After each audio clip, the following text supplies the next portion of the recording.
address it now or when we go over the budget? It's up to you. I'll do it now. Perfect. Come on up. Just got plans for tonight.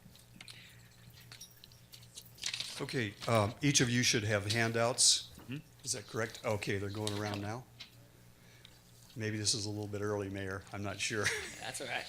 Okay. Actually, you've actually seen this handout before, and I also gave it to staff. And what it is just a list of the U.S. recessions that have occurred going back to 1945. And again, this time I've actually put some red on here, and the red at the column says time since the previous recessions. And you can see that the recession of 1945 began 6 years and 8 months after the recession before that, which is not on this list. There are actually a total of 12 recessions that the United States has gone through since 1945. Again, I've highlighted in red a couple recessions in that same column. One of them was actually 8 years and 10 months after the recession before it. And there was one, the early 2000s recession, which was actually 10 years after the previous recession, the early 1990s recession. The point I'm making, you look at the bottom, as of this month, it's been 7 years and 9 months since the Great Recession, our last major recession. So just something to really think about when you're working on the budget, when you're working on anything involving the city. I would like you to turn over to the back side. And as council members, staff members, it's important that you have a pragmatic approach to decision making. Let's be practical, let's be realistic with this budget. Do we have sufficient reserve to get the city through the next recession? We don't know when that next recession will be, but we know it will be. We can't print money like the federal government can. We're going to have to lay off people, cut services back. So let's just think ahead. I put down here truth. I always like to give you definitions, conformity with fact, agreement, reality. And let's not be an illusion. An illusion is something that deceives by producing a false and misleading impression of reality. Let's stick with reality. We will have another recession, and we need to be prepared for it. Thank you, Mayor, Council, and staff. Thank you so much, Mr. Truweiler. Anybody else from the audience like to address the council? All right, I will be opening public comment for the duration of the budget workshop, so feel free to speak up anytime during that time. Moving on to declaration of conflicts of interest and disqualifications, looking left and right, seeing none. Moving on to closed session items. City Attorney, what do we have? Thank you, Mayor. We're going to adjourn to consider item 4A on the agenda, conference with legal counsel, existing litigation, MCI Engineering versus the City of Turlock. All the other relevant information is set forth on the agenda itself. Perfect. All right, so do I have a motion to adjourn to closed session? So moved. Do I have a second? We have a motion by Vice Mayor DeHart, seconded by Councilmember Bublak. All those in favor say aye. Aye. We're adjourned to closed session. We'll be back in a little bit. Thanks.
All right. We now came back from closed session. City Attorney, is there anything to report? Thank you, Mayor. There is no reportable action out of closed session today. Thank you so much. Thanks for your patience. Moving on to item 5A, request to approve the recruitment and selection process for the appointment of the new city manager and appoint a chair and panel members for the council-appointed panel and business panel, as identified in the report, to assist with the selection process of the new city manager. I'm listed, but city manager, do you want to take this one on, or I'm happy to take it if you'd like. Sure, I can. Thank you, Mayor, members of council. I can certainly outline the process. I know that all of you have already been involved in and aware of a good deal of the discussions relative to the process. Mayor Soyseth has laid out a process for engaging a consultant to facilitate the contracted services of convening a recruitment, contacting candidates, enriching the candidate pool, and then ultimately facilitating the overall selection process. The mayor has identified a very transparent process that also has a great deal of community engagement and input in the selection process, as you know, probably more so than we've seen in Turlock previously. The mayor has outlined and council has heard outlined the process wherein a community member is appointed to serve as a chair to facilitate discussions of two community panels in order to gain as much community input as possible through the selection. And then additionally, there are at least one other panel involving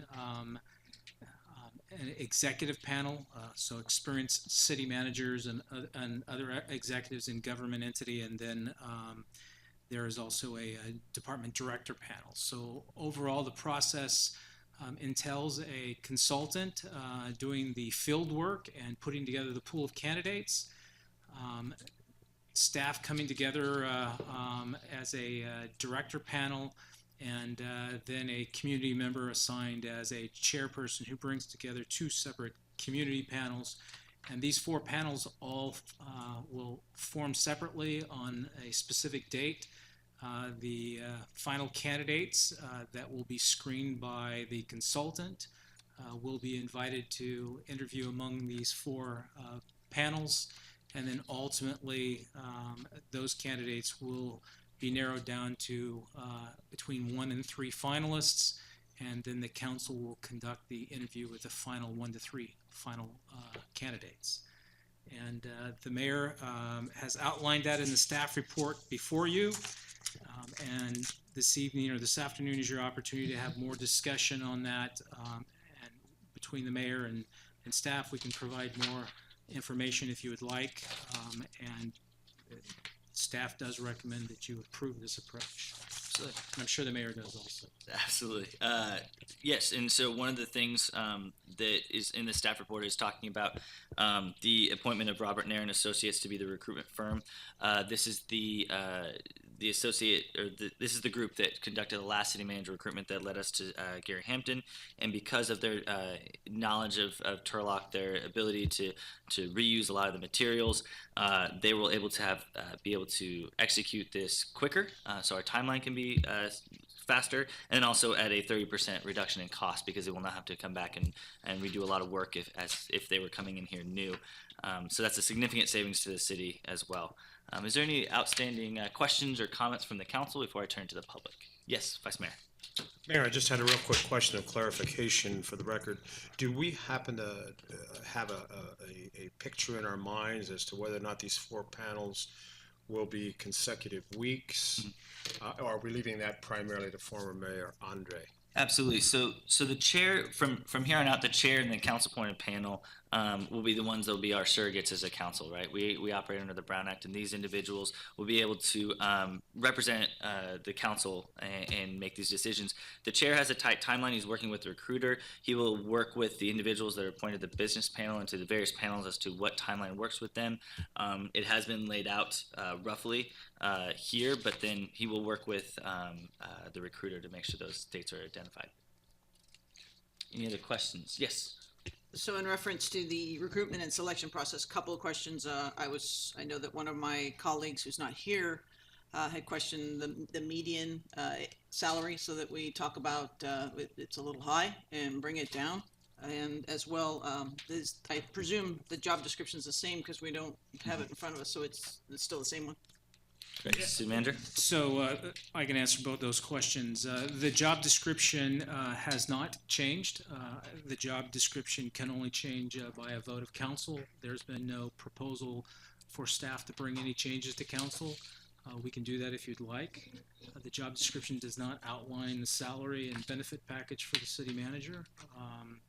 Currently, the salary and benefit package is adopted as part of your management MOU, and subsequent to conversations that the council has had, we have a closed session meeting of council scheduled for Monday at 9 a.m.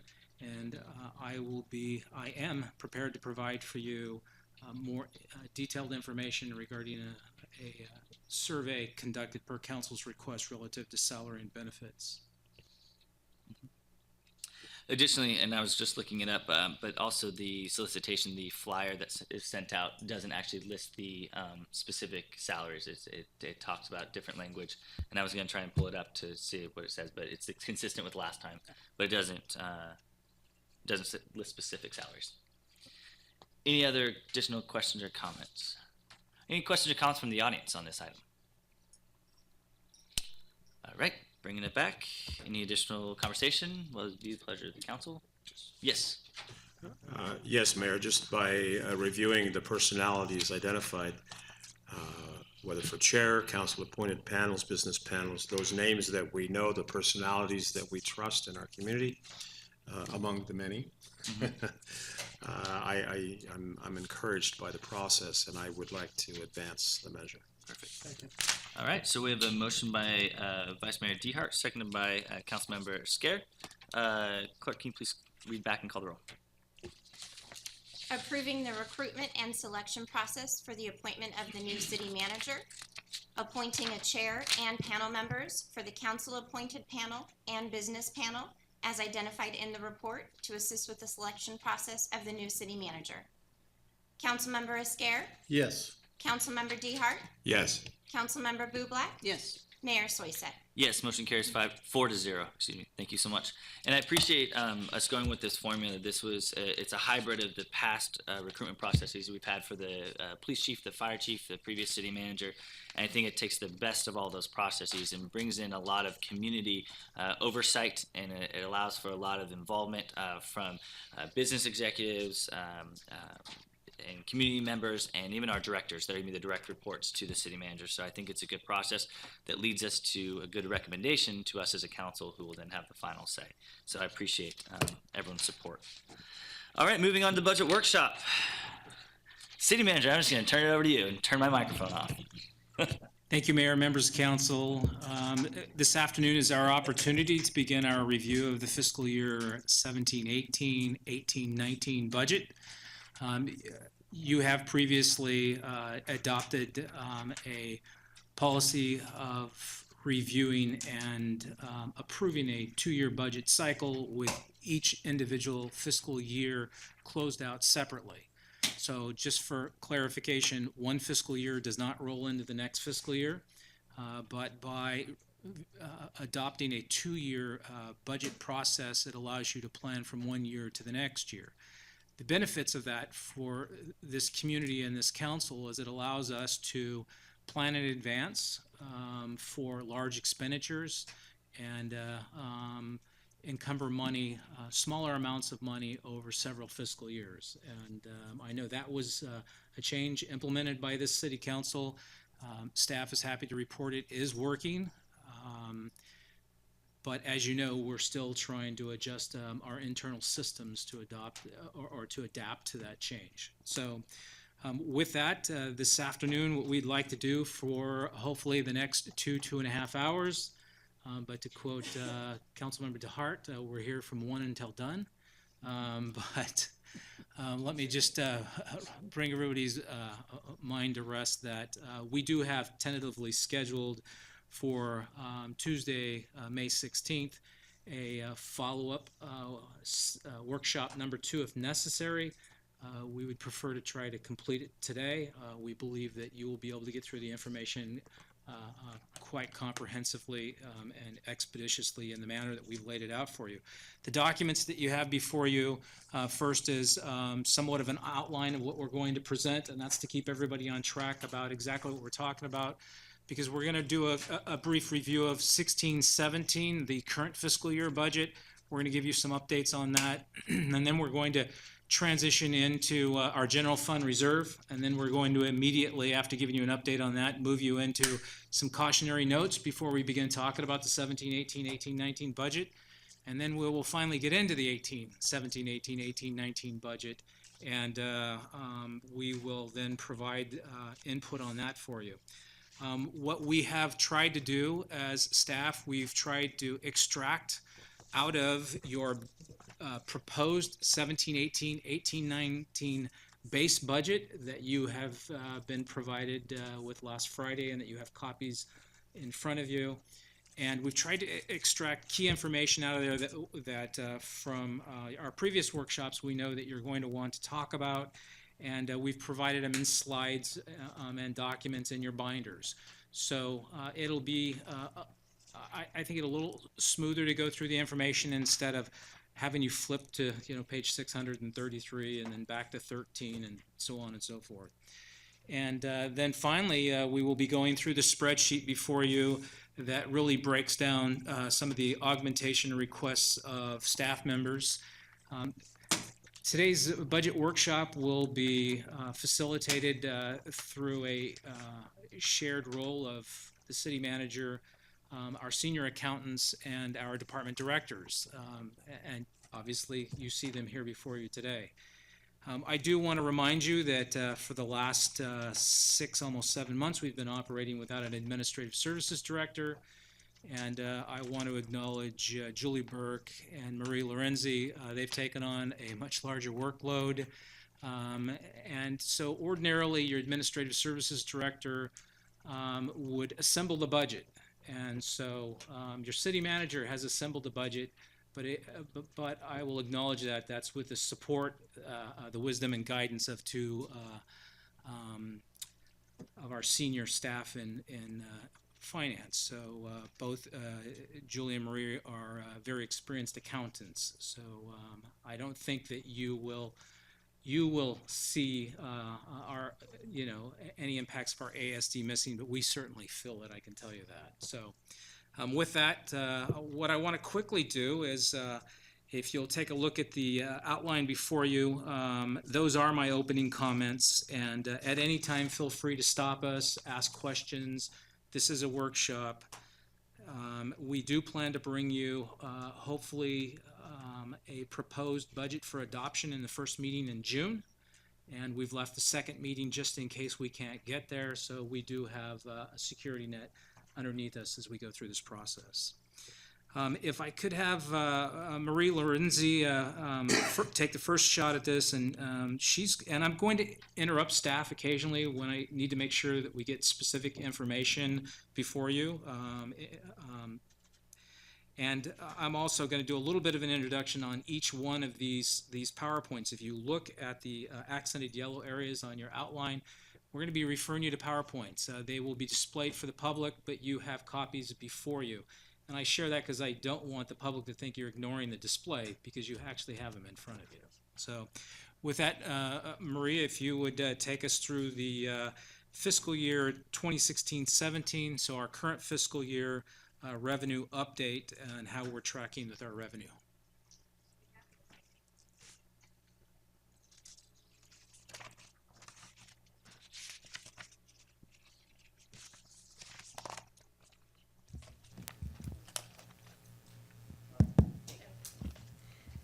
Now that we have the technical difficulties out of the way. The first 2 slides are actually what I'm going to be talking about. The first slide, the page numbers are down in the bottom right-hand corner in red in case we get lost. The slide number 1 is the general fund revenue summary, showing you the finals for 15-16, our budget for 16-17, and the projected for 16-17. It's in the same format as we saw earlier this year when we were going through a mid-year or mid-cycle review for 16-17. The things I'd like to point out are for our budgeted revenue for 16-17 is projected at about 1.1 million over the 15-16 once you exclude the proceeds from the sale of properties. I'm actually projecting that to come in about $600,000 higher than budgeted, primarily because of property taxes. When we adopted the budget for 16-17, we projected the assessed value growth to be around 4%. It's actually closer to 8.5%. We did not do any kind of mid-year adjustment on this. We just let it go because at that point in time, we didn't have the information in yet to confirm that the revenue we would be getting matched the increase in assessed value. So that's the primary source of growth for revenue this year. Slide number 2 is similar to slide number 1. What's happening in number 2 is you have a breakout. Let me change it. Oh, come on. There we go. We got it. Slide number 2 gives you a little bit more detail for those last 2 lines on slide number 1. So if there's any questions on either of these, I'd be happy to answer them. Otherwise, we'll go to the next one. Real quick, Marie, on the first, at the very last, it mentions the very last number, all department revenues. So the projected is actually less. What's that regarding? That's a number of things from all department revenues are charges that the departments have for the programs they put on. So it'd be a combination of administrative services. What you'll see is a transfer from Fund 111 to provide funding for the repairs at the public safety facility for the water incident that happened about a year ago. We aren't going to be spending all of the money that was budgeted to transfer, and the repair isn't going to cost that much. So that's a transfer of about $100,000 that we won't need. In addition, in neighborhood services, their abandoned vehicle abatement revenue and the abandoned vehicle revenue and their abatement revenue is coming in a little bit less than what was projected in the budget. And I believe that's primarily because of the changeover in personnel they've had this year. We are in just the beginning of the season for abatement, so it might come in better than what I'm projecting, but based on the information I have to date, the revenue there will be a little bit less than last, excuse me, a little bit less than last year. And then in the recreation program, some of the activities are coming in less than budgeted, but with those programs, when the revenue is less, the expense is usually less also. So with that, we'll flip to slide number 3. Slide number 3 is a comparison of the revenue and the expenses for the 3 columns there, showing you what we think the effect. Do you want to do that for me? What we believe the effect of fund balance is. For 15-16, you can see fund balance increased about $2.6 million. This is primarily, again, due to those proceeds from the property sales that we had, the old police facility and the East Avenue property.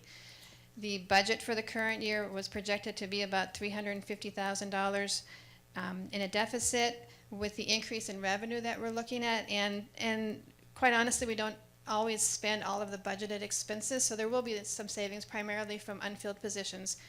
We're projecting at this point about a $500,000 surplus or unallocated revenues for the year.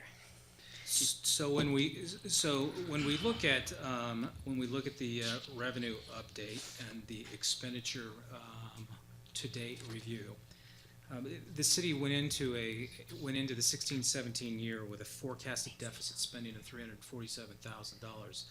It's our best forecast that we will close the year out, transferring unspent funds of a little over $500,000 to the general fund reserve, and we're going to transition into that next. But again, to drive home the property taxes, we knew at mid-year that the property taxes, the evaluation rate was going to be higher than we had expected, but we didn't have confirmation from the county at our mid-year budget review, and so we were not able to make that adjustment. That and many of our departments ran with vacancies, not by choice, but out of the recruitment and hiring challenges that everybody's experiencing currently. And so the good news is we will return $500,000 to the general fund reserve. Now, I've been asked questions about this. Is this revenue counted toward 17-18? You cannot count revenue twice. So this was revenue that was counted to 16-17, and so it's unspent funds that go to the general fund. You cannot transfer it over to the next fiscal year. Marie, on the 2.5 million that we ended with in 15-16, of that, can you take out the property sales and say what it would be if that hadn't happened? The property sales were 2.6 million, 2610, so it's from which we use to work to determine our reserves. The the prior councils have adopted two different items that affect reserves. One is an ordinance that was enacted years ago, and it essentially sets the minimum at 7% of expenditures. And we account for those in Fund 111. That's our ordinance-based reserve. To spend monies out of that fund, it requires a 4/5 vote of council, and the ordinance is specific in what kind of expenses can be used or what kind of activities can be funded with those reserves. The second action that a prior council has taken, it was in 2011, it established a general fund minimum reserve for contingencies and emergencies at $6.5 million. That 6.5 includes the 7% that's been established by ordinance. So that's the basis under which we are looking at our reserves. If I might, Mayor, Marie, could you just one or two examples of what the approved expenditures might be if we were to draw on that reserve? You know, I don't remember off the top of my head, but they're more emergency-based things. You know, if we would Water have damage at public safety. exactly, that's a very good example, and that's what we're drawing from that reserve to repair that facility. Thank you. Slide number 5 implements those reserve policies that we have.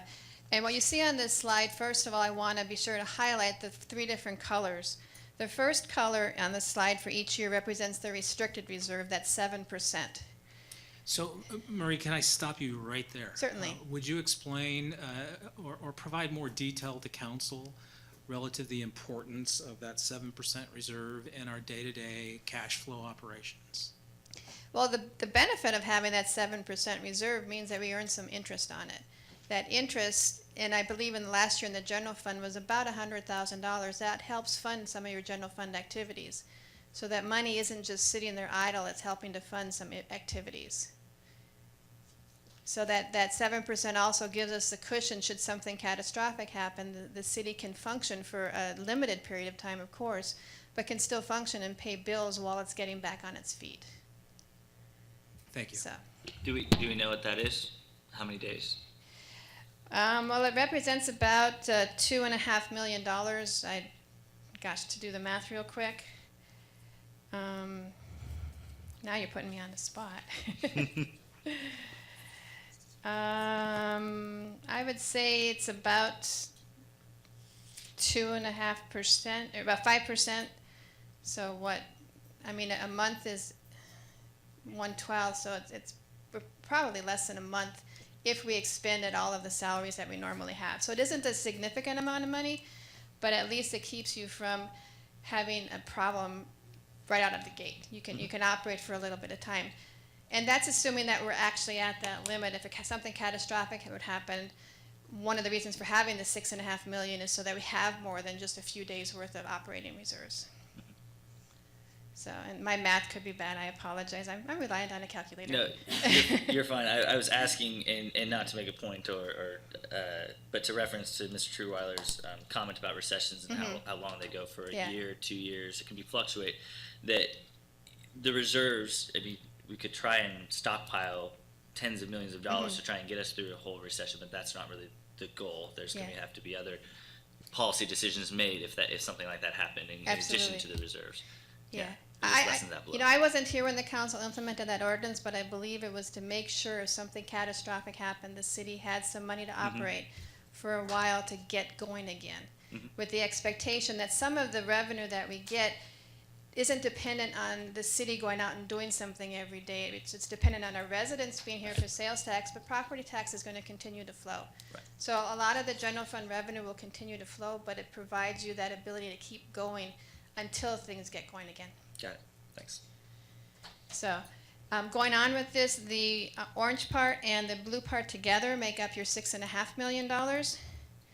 And then when you add the lightish yellow part on top of it, that brings the total, all three of those, to your reserve for any one of those years. At one point, the general fund was up to $18 million. That happened in the 9, 10, 10, 11 timeframe. A lot of that came from two sources, one of which was the transfer out of the insurance funds at that point in time into the general fund. And in addition, if you remember back then, we were in the design process of the public safety facility. The general fund had loaned the project about $4.5 million. In that same time frame as the insurance transfers, the redevelopment agency paid the general fund back for that interim borrowing. So that's what got the reserves up to that point in time. We were at a low in this time span of $6.6 million in 14-15. That increased to in 15-16 to $9.1 million. Again, I don't want to keep saying it, but in 15-16 we had the proceeds from the property sales. That's why we got up to the $9.1 million. We're projecting $9.5 million for this year, with revenues in excess of expenditures. And based on the budgets that we're going to be reviewing a little bit later today, we're projecting that $9.5 million to potentially decrease to $9.3 million, depending on where you decide on the expenditures for the next couple of years. Is there any questions on this one?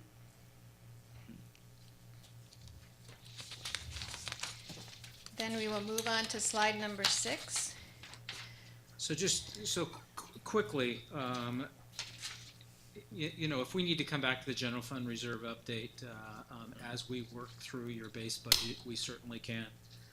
But before we do get into the 17-18, 18-19 budget, it's important that staff provide for you some cautionary notes. I know you've become accustomed to that from us.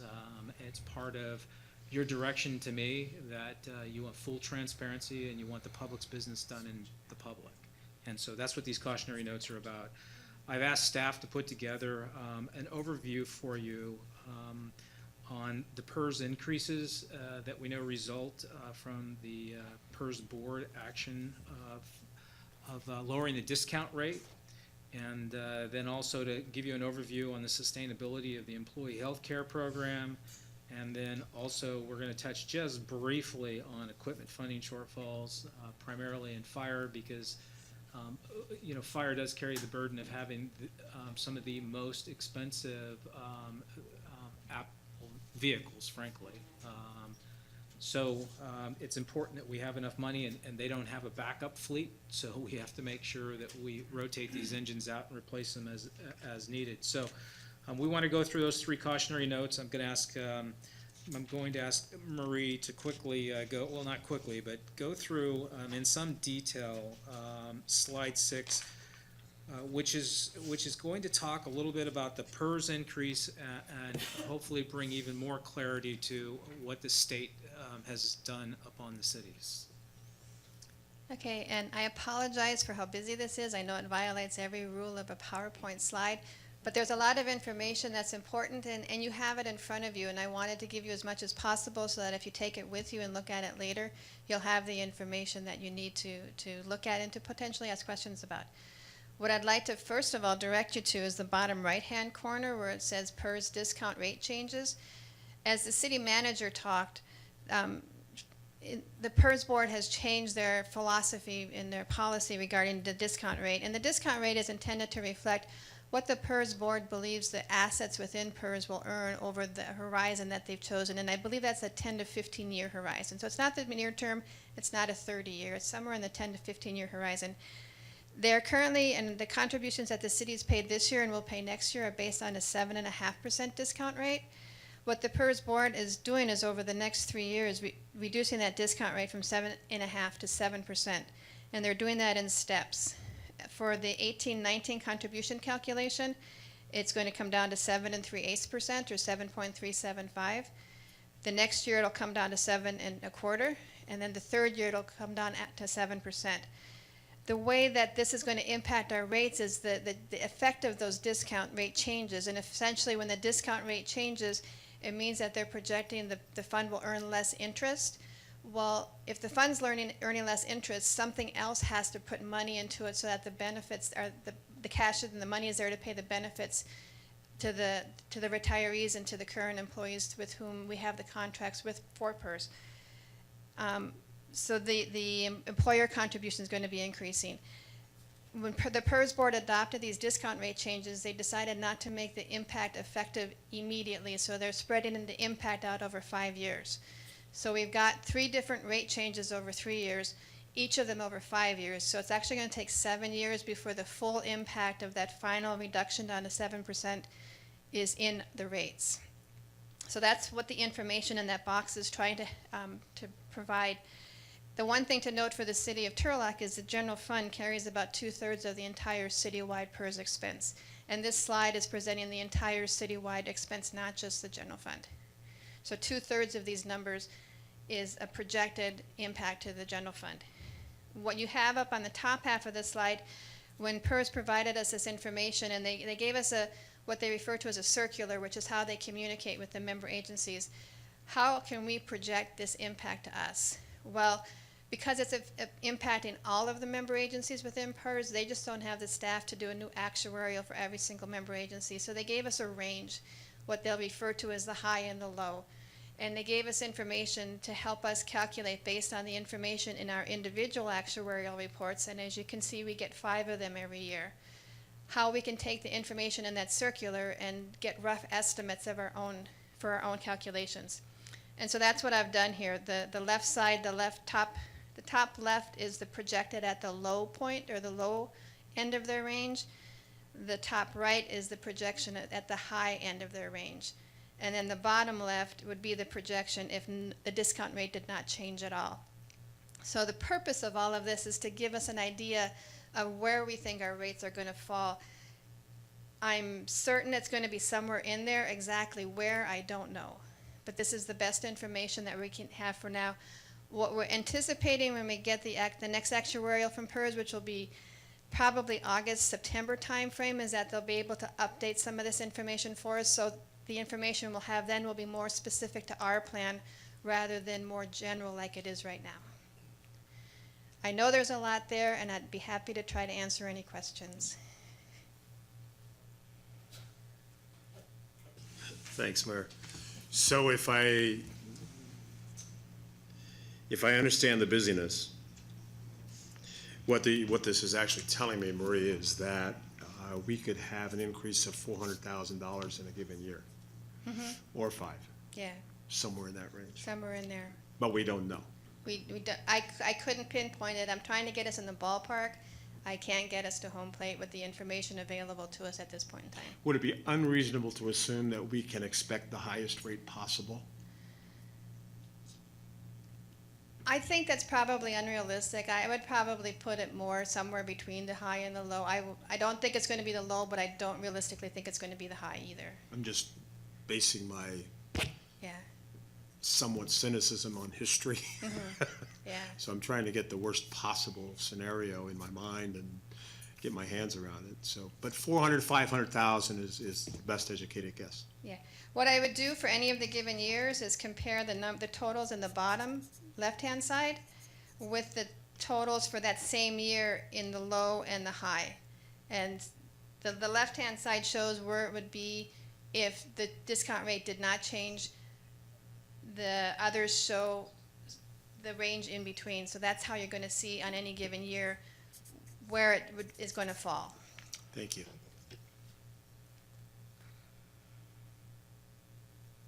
Okay. If there's no more questions, we'll go on to slide number 7. Number 7 provides you a 5-year history plus the current year, actually 6-year history plus, no, 1, 2, 3, 4, 5 plus the current year of our self-insured health fund. It's Fund 511 in our general ledger. What I've provided you here is the total expenditures, and that includes not only the health portion of that fund, but the dental and the vision. All 3 of those components of the health program we provide to our employees make up the total expenditures in this fund. The line titled Reinsurance Recoveries and Refunds provides the information related to the health portion. We purchase reinsurance coverage for our health portion, reinsurance is similar to a deductible. The city assumes a certain level of liability for claims. Above that level, we buy insurance. If we have claims that go above that level, we get paid back for it through the reinsurance. So think of that like a deductible. So the net is what the actual net cost to the city is for the different years for the health program the city provides. One might take a look at the actuals for 15-16 of $8 million and wonder why we budgeted a net of 7.7 for 16-17. The reason for that is when we were doing the 16-17 update, we were in March of 16. We didn't know what 16-17 was going to turn out finally to be like once all the information was in. The budget for 15-16 was 6.5 million, which was really close to what our actuals were for 14-15. When the year finally ended up, we had $8 million in net claims.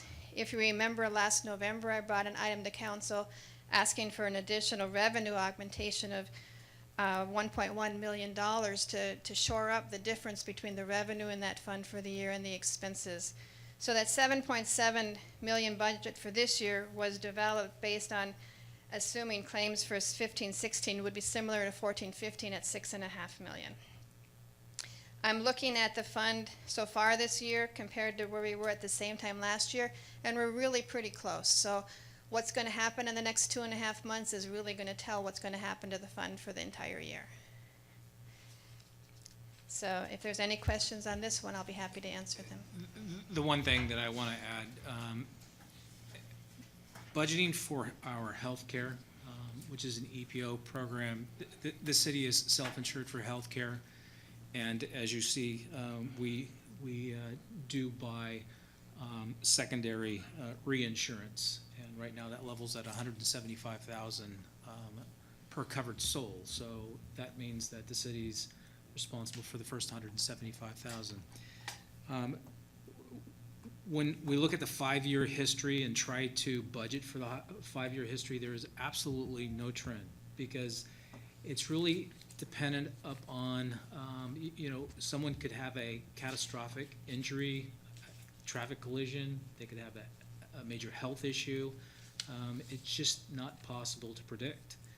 And it's challenging because we all know as professionals, the past is a good predictor of the future. And so we look at the past expenditures and we try to come up with some type of a trend, and we can't because it's not based on trends, it's based on events. And so you just don't know how many events. What we do know for a fact when we look over the last 5 years is that the last 2 to 3 months of our healthcare costs on a monthly basis are higher than any other month in the year. So we're entering the peak season right now. We don't know why that is. We don't know if it's our covered souls are inactive during the winter, and when spring comes out, they become active. We're not sure what it is. So I just want to add that in there. I mean, we share this with you, but honestly, don't try to detract anything from it. You really can't.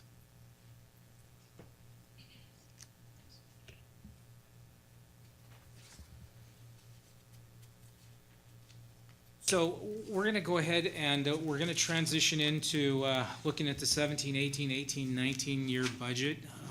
We've provided for you a fairly swift overview of the 16-17 budget. We talked to you about some cautionary notes.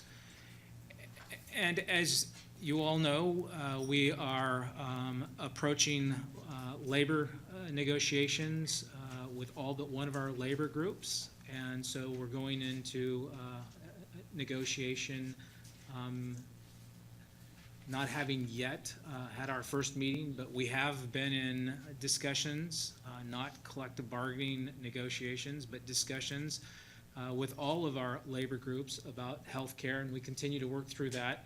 And we plan to have a closed session update for you on that on the 16th. But what we have prepared for you is a base budget that we've built in economic inflators to our day-to-day operation that would sustain the operation as it was designed in 16-17. And so we've put that base budget together, and you will see that it consumes all of our revenue and then some. And it identifies about $170,000+ in deficit spending. But I do want to note for the council, rarely do we always spend all of that we budget. And as you know, forecasting revenues is just that, it's a forecast. Sometimes they come in low, sometimes they come in high. But I will tell you that to the credit of our accountants, last year that forecast was within $7,500 in a $35 million budget. So, but then you have to add in the increased evaluation of property taxes and so on and so forth. So we would have been right on the money. So what I'd like to do at this point is I'm going to ask Marie quickly to talk a little bit about the forecasted revenues for 17-18, 18-19, and provide an overview of those revenues and answer any questions that you might have. And I've asked her also to outline for you really the mechanism that she uses to identify and forecast our revenue. Marie? Okay, slide number 8, please. This is one that you've seen before. I've added 17, 18, 18, 19, and 19, 20 to it. It provides you detail for property taxes, sales tax, franchise fees, business license, and TOT, the hotel motel, fines and interest, and then on down to the revenues generated by the different departments through the activities that they do. As you'll note on the bottom, for 17-18, I'm projecting about a $1.2 million increase in revenues, $1.3 million in 18-19, and then back down a little bit in 19-20 to $1.1 million. In the property tax arena, I'm looking at right now about a 3% increase. I have not been able to get any information back from the assessor's office as to what they think is going to happen this year. As the city's properties that did have reduced assessed values during the recession, as those property values get back up to their Prop 13 limit, the most it can increase by law is 2% a year. So I know last year we had a small number of properties that were still at what they would call the Prop 8 calculation. That's the reduced value, the value below their Prop 13 limit. As those get back up there, we won't see the increases that we had seen in the past. So that's why I'm at 3%. It's a little bit above the minimum, but it gives us some room for those Prop 8 properties to get back to Prop 13. For 18, 19, and 19, 20, I'm using 2% on both of those years. I really need to wait and see what happens for 18, 19 to know what's going to happen for the next 2 years and where our Prop 8 properties are. In the sales tax arena, I'm looking at a 5% increase across the board. Typically with sales tax, that's what I start with unless I know there's something coming into town that's going to do what I call increase the pie and not rearrange it. By increasing the pie, it's bringing a sector in that the city doesn't currently have to gain property tax that our residents would be going outside of the city to do, something like an electronics store. You know, when Dick's came in, it brought a bigger sporting goods than we had in town, so that increased the pie. If we could get a Best Buy, that would be another increaser of the pie. If we have new stores opening, but there's stores like it in town, that tends to rearrange the pieces of the pie rather than increase the pie. By rearranging it, our sales tax doesn't get impacted much, it just comes from different sources. So at this point in time, I don't see any significant increases in the pie, which is why I'm using about a 5% growth rate. The rest of the revenues are somewhere between, you know, a 1 to 2% increase year to year. Some of them are pretty flat. Actually, let me touch on one too. The hotel motel. With the opening of the Hampton Inn, I haven't included that as a one-time jump up in the hotel motel, and then I've looked at the historical growth, and I'm working on that. Most of the revenue that we get, I start by looking at the historical growth. I adjust it for those things that I know are different coming online, and then we go forward from there. So if there's any individual areas you'd like to get into, I can answer those questions. Yeah, real quick. So Hampton Inn, explain that again a little bit. TOT, I mean, going from the projected 4.4 in 16-17 to projected 4.9, but with our various hotels that are coming online, Yeah. you only calculated, where'd you stop calculating as far as what hotels we have here? First of all, the 4.9 is franchise fees, business license, and TOT. That isn't just TOT. Okay. So it's all three of those categories. What I did for Hampton Inn is because they opened in midway through this year, I looked at what I had for them, annualized that, put that into next year, and then did a historical growth over all the TOT going forward. So you get a bump up because you have a new hotel for 1 year, and then it goes back to the historical growth rate over all the hotels. We didn't calculate any future There hotels. weren't any that I am aware of, so if I missed something, I can certainly Okay, take that into just checking. consideration. Thanks. So we are currently in conversations. We can't really go into detail about new hotels, but they won't be finished and operational to have any significant impact. And if they did, it would be the 18-19, but it would be toward the end of the 18-19. Is that fair to say, Mr. Pitko? Yeah, and I'm not trying to get into specifics, I'm just saying that this number should be a baseline versus, I mean, we're projecting that we're gonna have people coming online, so I get it, and I get where you're Yeah. coming from. Okay, and then just add a question as to admin services, the decrease to 71,000 by 1920. The 71, going from, Yeah, the difference between the 123 to 123 down to Mhm. 70, in that 123 is the transfer for the public safety facility, so that's not going to be there anymore. And in addition, there was some support that staff in admin services gave to the SRWA that is now being handled by a different department. So that's why that one's going from 123 down to 70, and then it stays, the revenue sources in that area don't change much, so that's why there isn't much growth after you get down to the 70,495. and then just quickly, the public facilities, and Allison, you might be able to shed light on this, the stagnation from it going from the final 32,000, and then we still projected 1920 to 3,100. We don't see an increase. We see it staying the same. Okay. You can say yes or you don't. Do you want me to speak on that? You can, or you can just say yes, or whatever you'd like. I think it does deserve a little bit more than that. What I would say here is, as you well know, council, we've reduced the number of public facilities we have available for rent. And so, until we talk about adding Okay. additional facilities for that purpose, that's typically where that revenue comes from. Got it. So. Okay, just checking. In addition with the public facilities, because the support services within the PFM administrative support provides support to public facilities, a portion of the revenue that we collect from the rental of units, it starts in the recreation area and we transfer a portion to public facilities for their support staff. We haven't changed that transfer for a while. If it wouldn't be in public facilities, it would be in parks. So it would still be within the general fund pot as a total. Perfect. All right. I'm laughing at myself, seeing the journal in the back, quoting the mayor tells staff just to say yes. He said, no, sorry. Christina, be nice, yeah. All right. Sorry. Any questions of the council on this? All right. Okay, flipping to the slide number 9, again, a total violation of PowerPoint rules.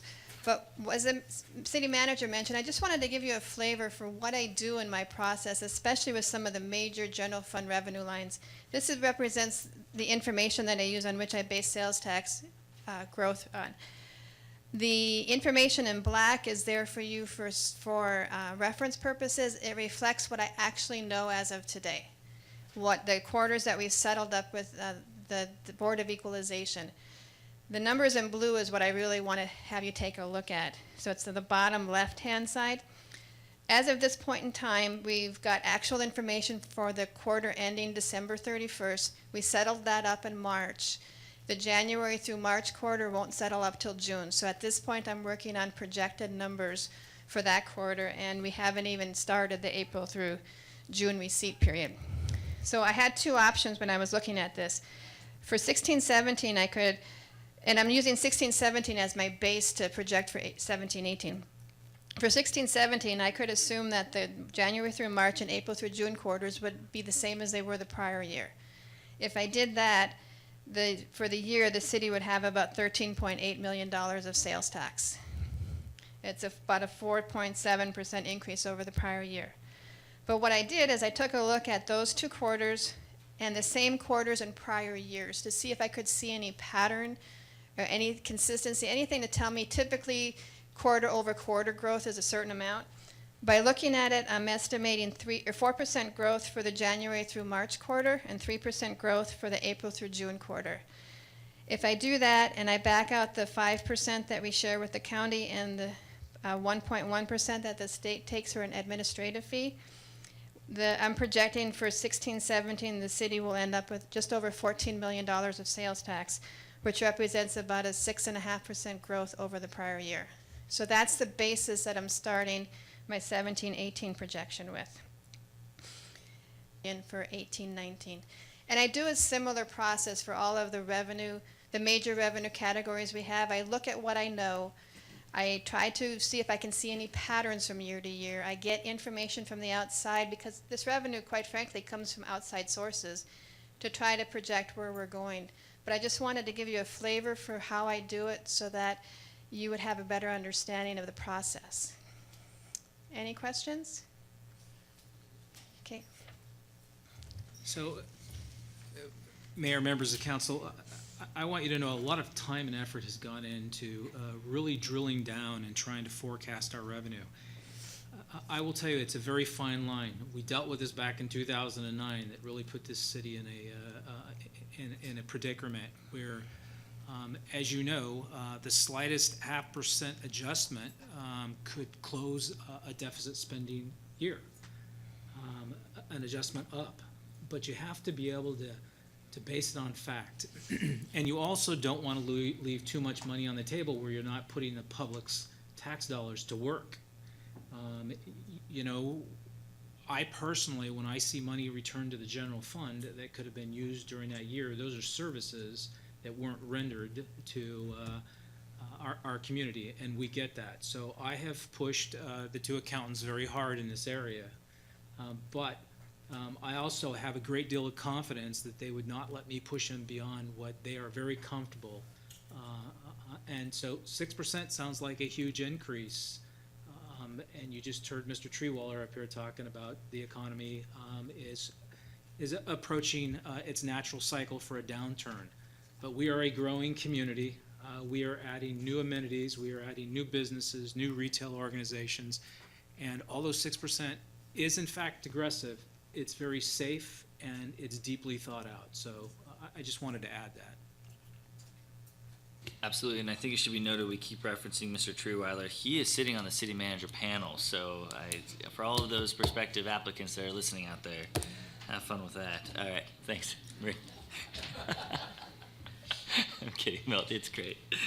Okay, so we'll go on to slide number 10. This looks a lot like slide number 8, only I've compressed some of the lines to make it more digestible. So this is information we saw just a few minutes ago. Unless there's questions, I'll continue on to slide number 11.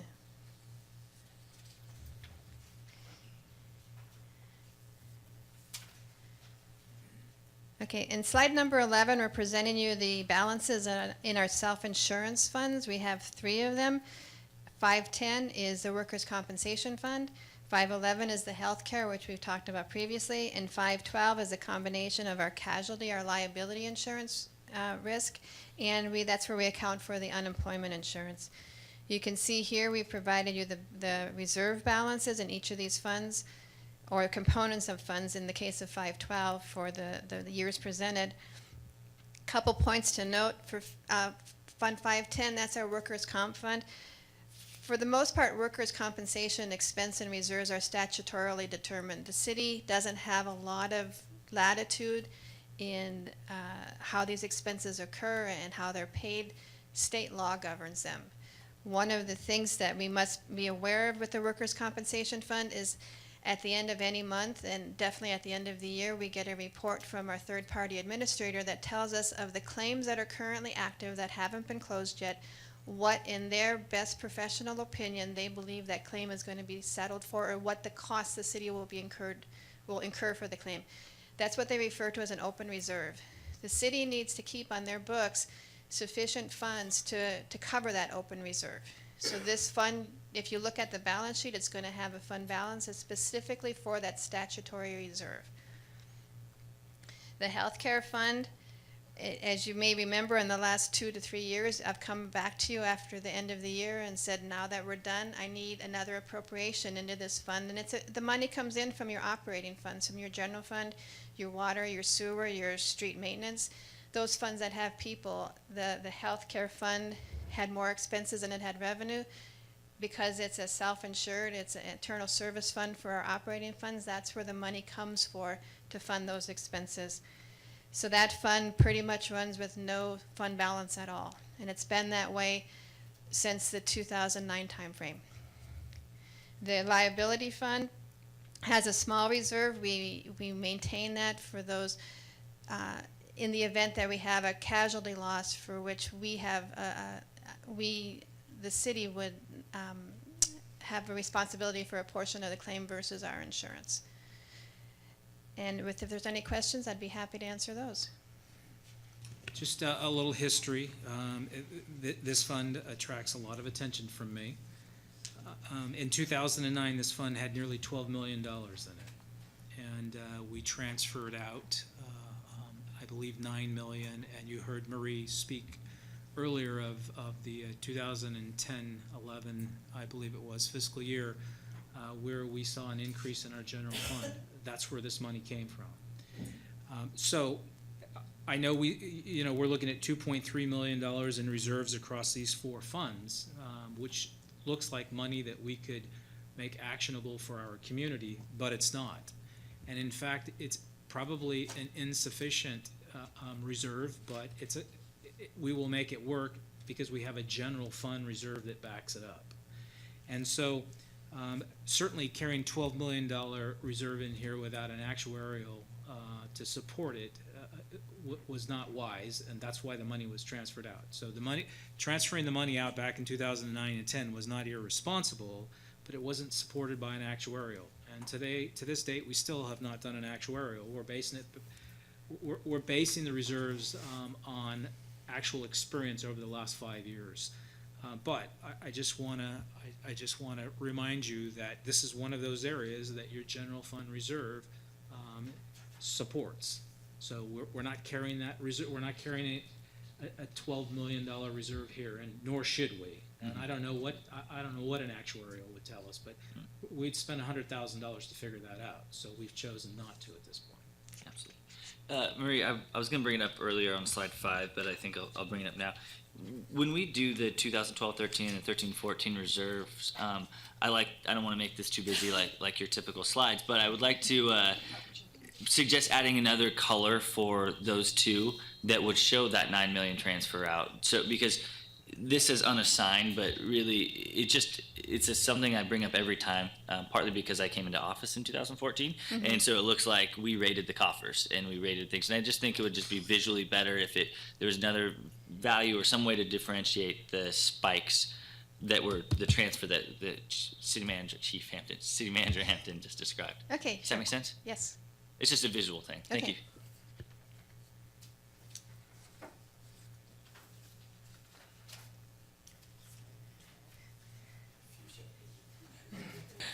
City Councilmember Bublak asked for fuchsia, please. So that's unanimous consent for fuchsia. Okay, I'm going to go over the expenses and what we built into the fiscal year 17-18 budget. What we did are basically contractual obligations, salaries, and benefits. But in addition to that, for police services, we have the crime analyst. It'll be moved from the Fund 266 and the realignment funding into the general fund because that funding is ending in 18-19. There will be 4 police officers that have been covered by the COPS grant that are now going to be fully into the general fund beginning in 17-18. According to the TAPO MOU, there's a 2.98% increase effective 8/1, and that's at about $266,000. For fire services, according to their MOU, they have a 3.5% COLA increase effective July 1st. Value of that is about $292,000. We have some small obligations in Department 112 that will no longer be there.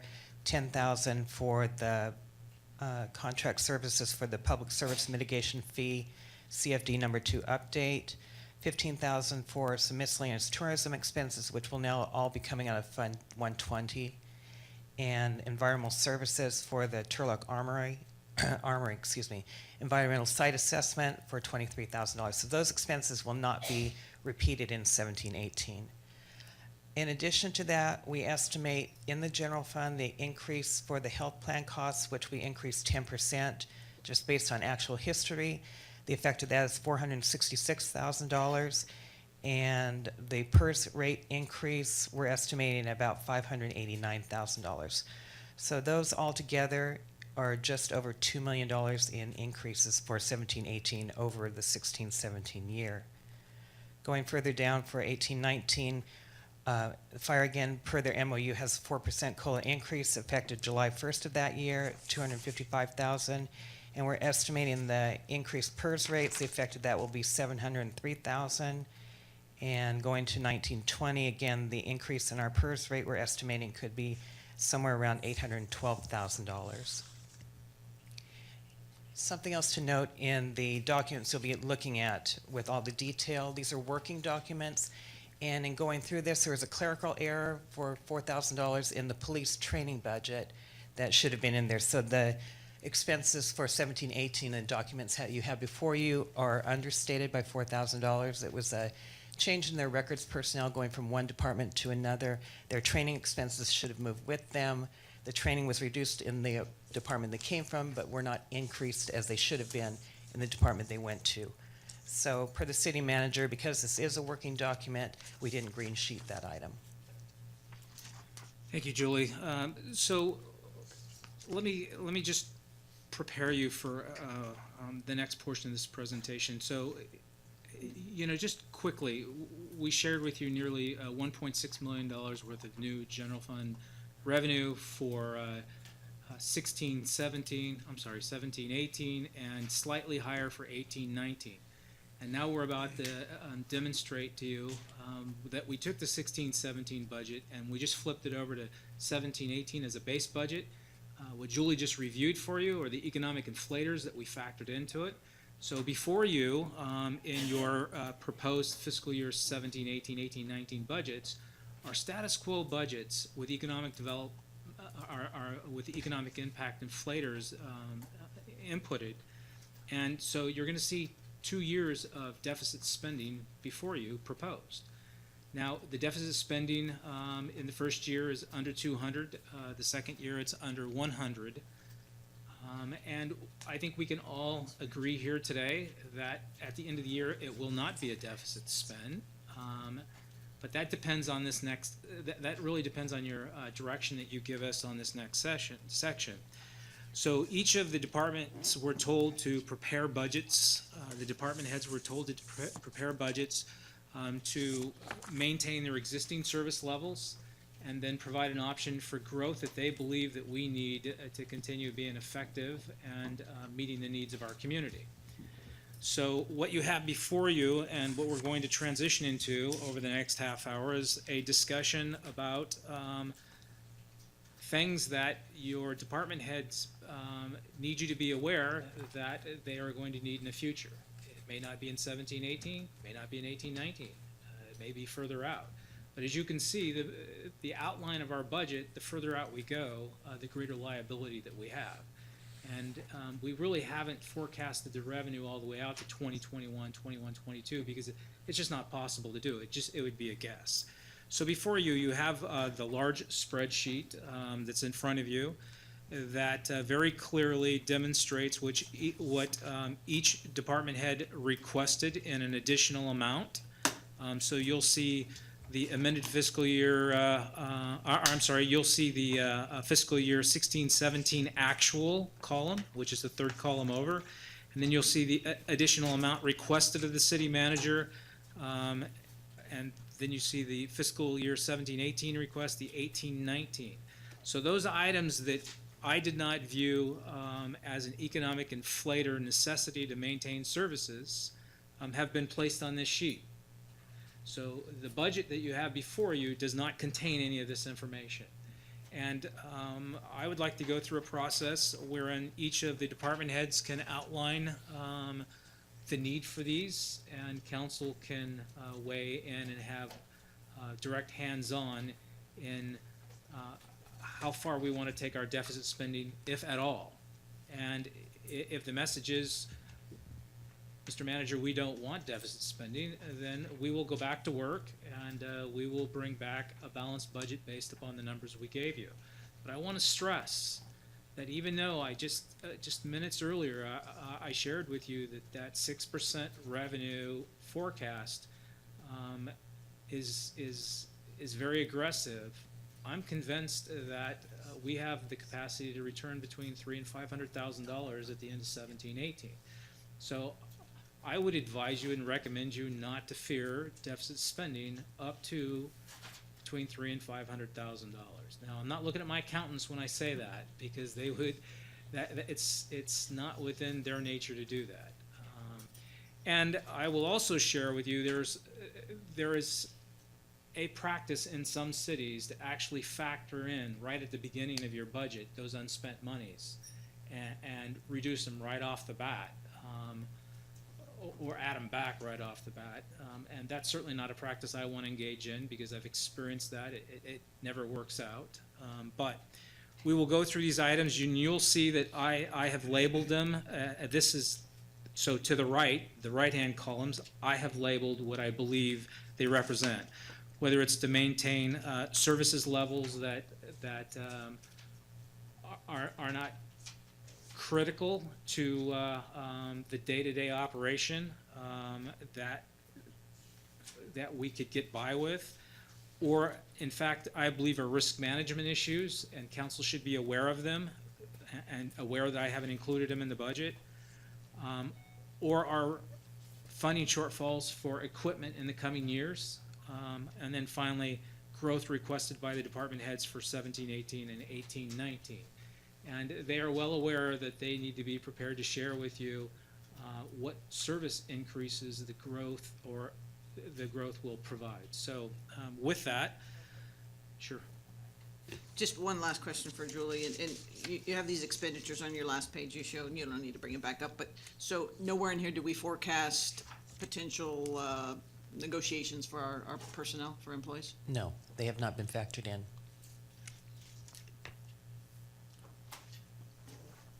And then one other question, is it possible then for each department head to highlight those risk areas?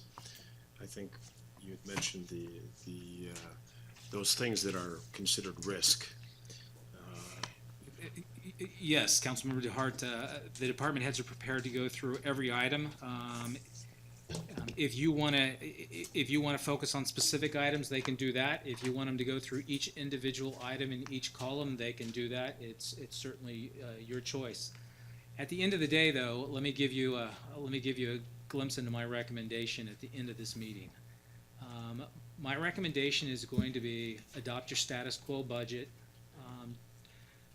direct your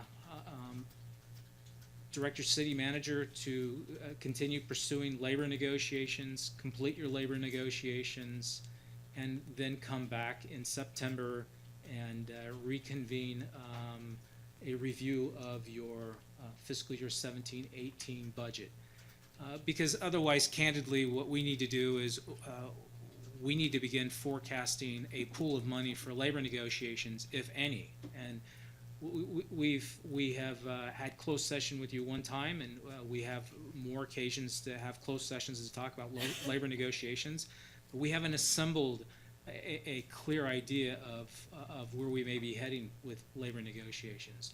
And I think probably the best course of action, so that we don't send the wrong message to our labor groups of where we stand, is to adopt a status quo budget that's before you, that deficit spends under $200,000 for the current fiscal year.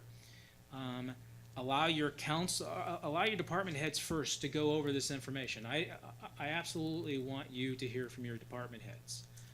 When I was a department head, there was nothing more frustrating than to make a request and be told in the city manager's office, no, and council never heard about that request. And you've experienced that. And what ultimately happens is that 2 months later, a council member asks the department head, why aren't we doing this? And they're told, well, because I don't have the resources. And the council member says, well, I wasn't aware you asked for those resources. So we're circumventing that. And I want the department heads to present to you what they've asked outside of or above and beyond the status quo budget. And if you want a deficit spend to a greater level, that's great. But at this point, at the end of the day, I'm going to recommend you adopt the status quo budget. Let us get into labor negotiations. Let us work through healthcare. Come back in September, and we'll do a quarter-year review of the budget. So I'm not asking you to give me direction right now, but I would like to start with Administrative Services Department, which happens to be the one that I'm also wearing the hat on. And these are all very highly needed items. No. Zero. So, you will see that in maintaining service levels, there's an $8,400 request separated out by an additional $5,400 for conferences and $3,000 in an employee awards program. The conferences speak for themselves. This is where everything from our accountants to our payroll staff to our purchasing officer to our city clerk, I can go on and on and on. They all have professional credentials that have to be maintained. We have a budget, as you can see, of $4,600. We're asking for an additional $5,400. It's certainly not going to prevent us from doing our work. And we, like every other department head, will make things work if necessary, but it's certainly a request that I wanted to put before you. However, let me transition to the $3,000 to recognize and award our employees with service awards for their years of service. As you know, for whatever reason, our city discontinued its service awards program, rewarding people for their service in 5-year increments. We also discontinued any acknowledgement of any other employee performance, exceptional performance. Now, the individual departments certainly do it. Parks and Recreation has an employee of the month, and who I think the department head buys them lunch. The 2 public safety departments have annual awards where they recognize their employees, but it's beyond me why a city that is a nearly $170 million annual operation believes that we can't spend $3,000 to recognize 400 employees. So I think it's important. I get it, but I think it's important. I'll shift quickly to risk management. You'll see a $203,000 cost for a finance manager.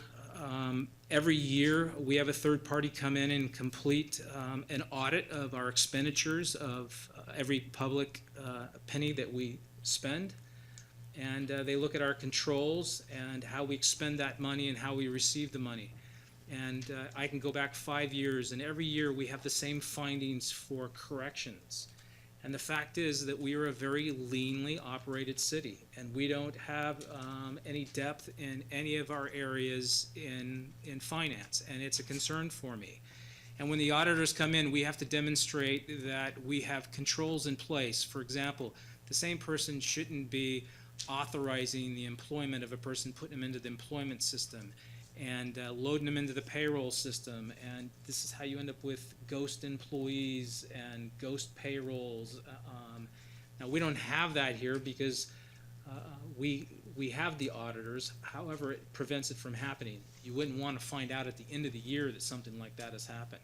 We're not able to do that because we do have one employee. We do have employees all over the city that wear multiple hats. But it's a problem because we're required by state law to conduct these audits, and we're required to publish them. You receive them, and if you look at the findings on every one of them for the last 5 years, we continue to give the same response. We don't have adequate staff to meet that standard, and that's going to catch up with us at some point.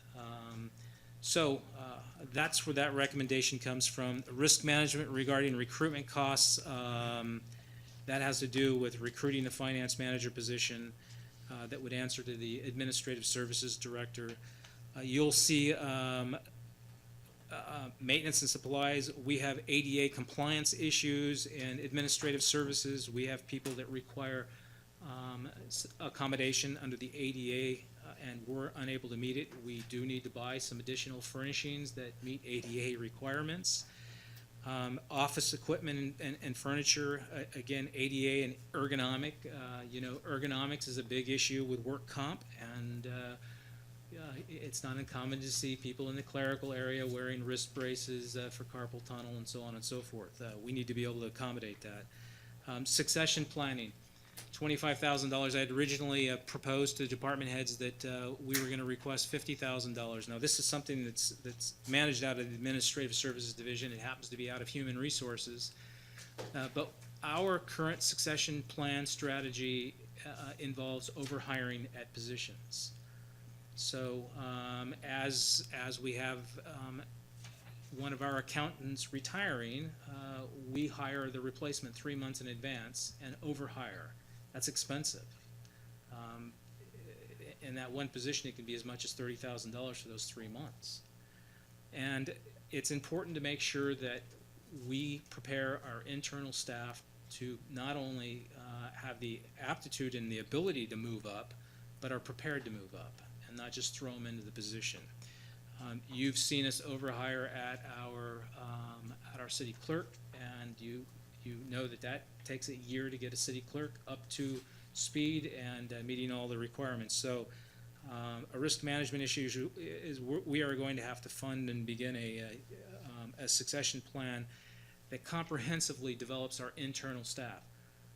We're no different than any other city. We're having a difficult time attracting employees because the allure to public employment is not at a high level today because the private sector has more to offer.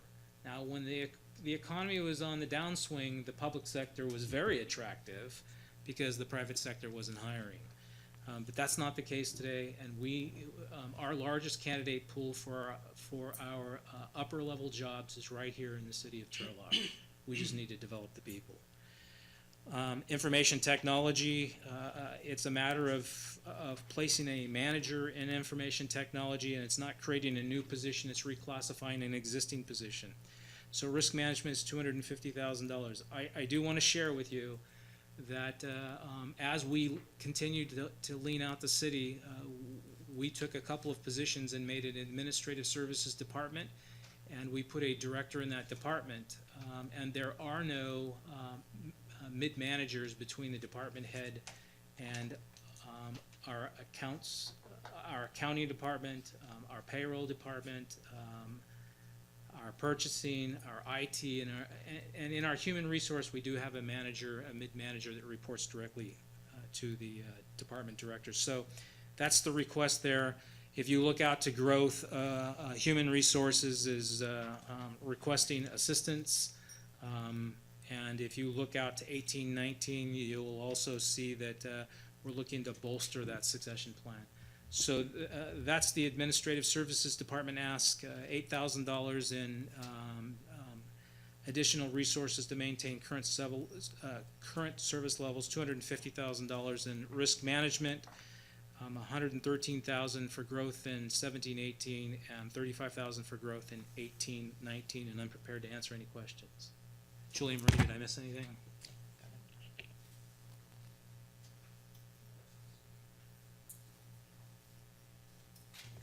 Okay, so on to our department heads. I set the bar, ladies and gentlemen. They had absolutely no questions, which could be good or bad. So, Chief You want Amirafar- questions, we can give you questions. I'm not asking for No, that. I'm teasing, we're good. Chief Amirafar, if you would like to deliver the police department's requests. Yes, thank you, Mr. Manager. Looking at the police department's request, I will also start with the maintained services level. The first portion on there, you'll see a $60,884 request for a full-time records technician. That's by taking a part-timer that's currently there and changing that to a full-timer, which causes the increase of $60,884. Council approved technology improvements to the police department several council meetings ago, and where we purchased predictive policing software. that predictive policing software provides information every 72 hours, but the only way it does it is by the information that goes into the system.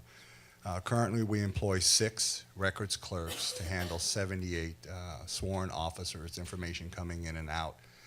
We do over 12,000 reports. Those are handwritten reports. However, we handle 400 to 500 calls per day.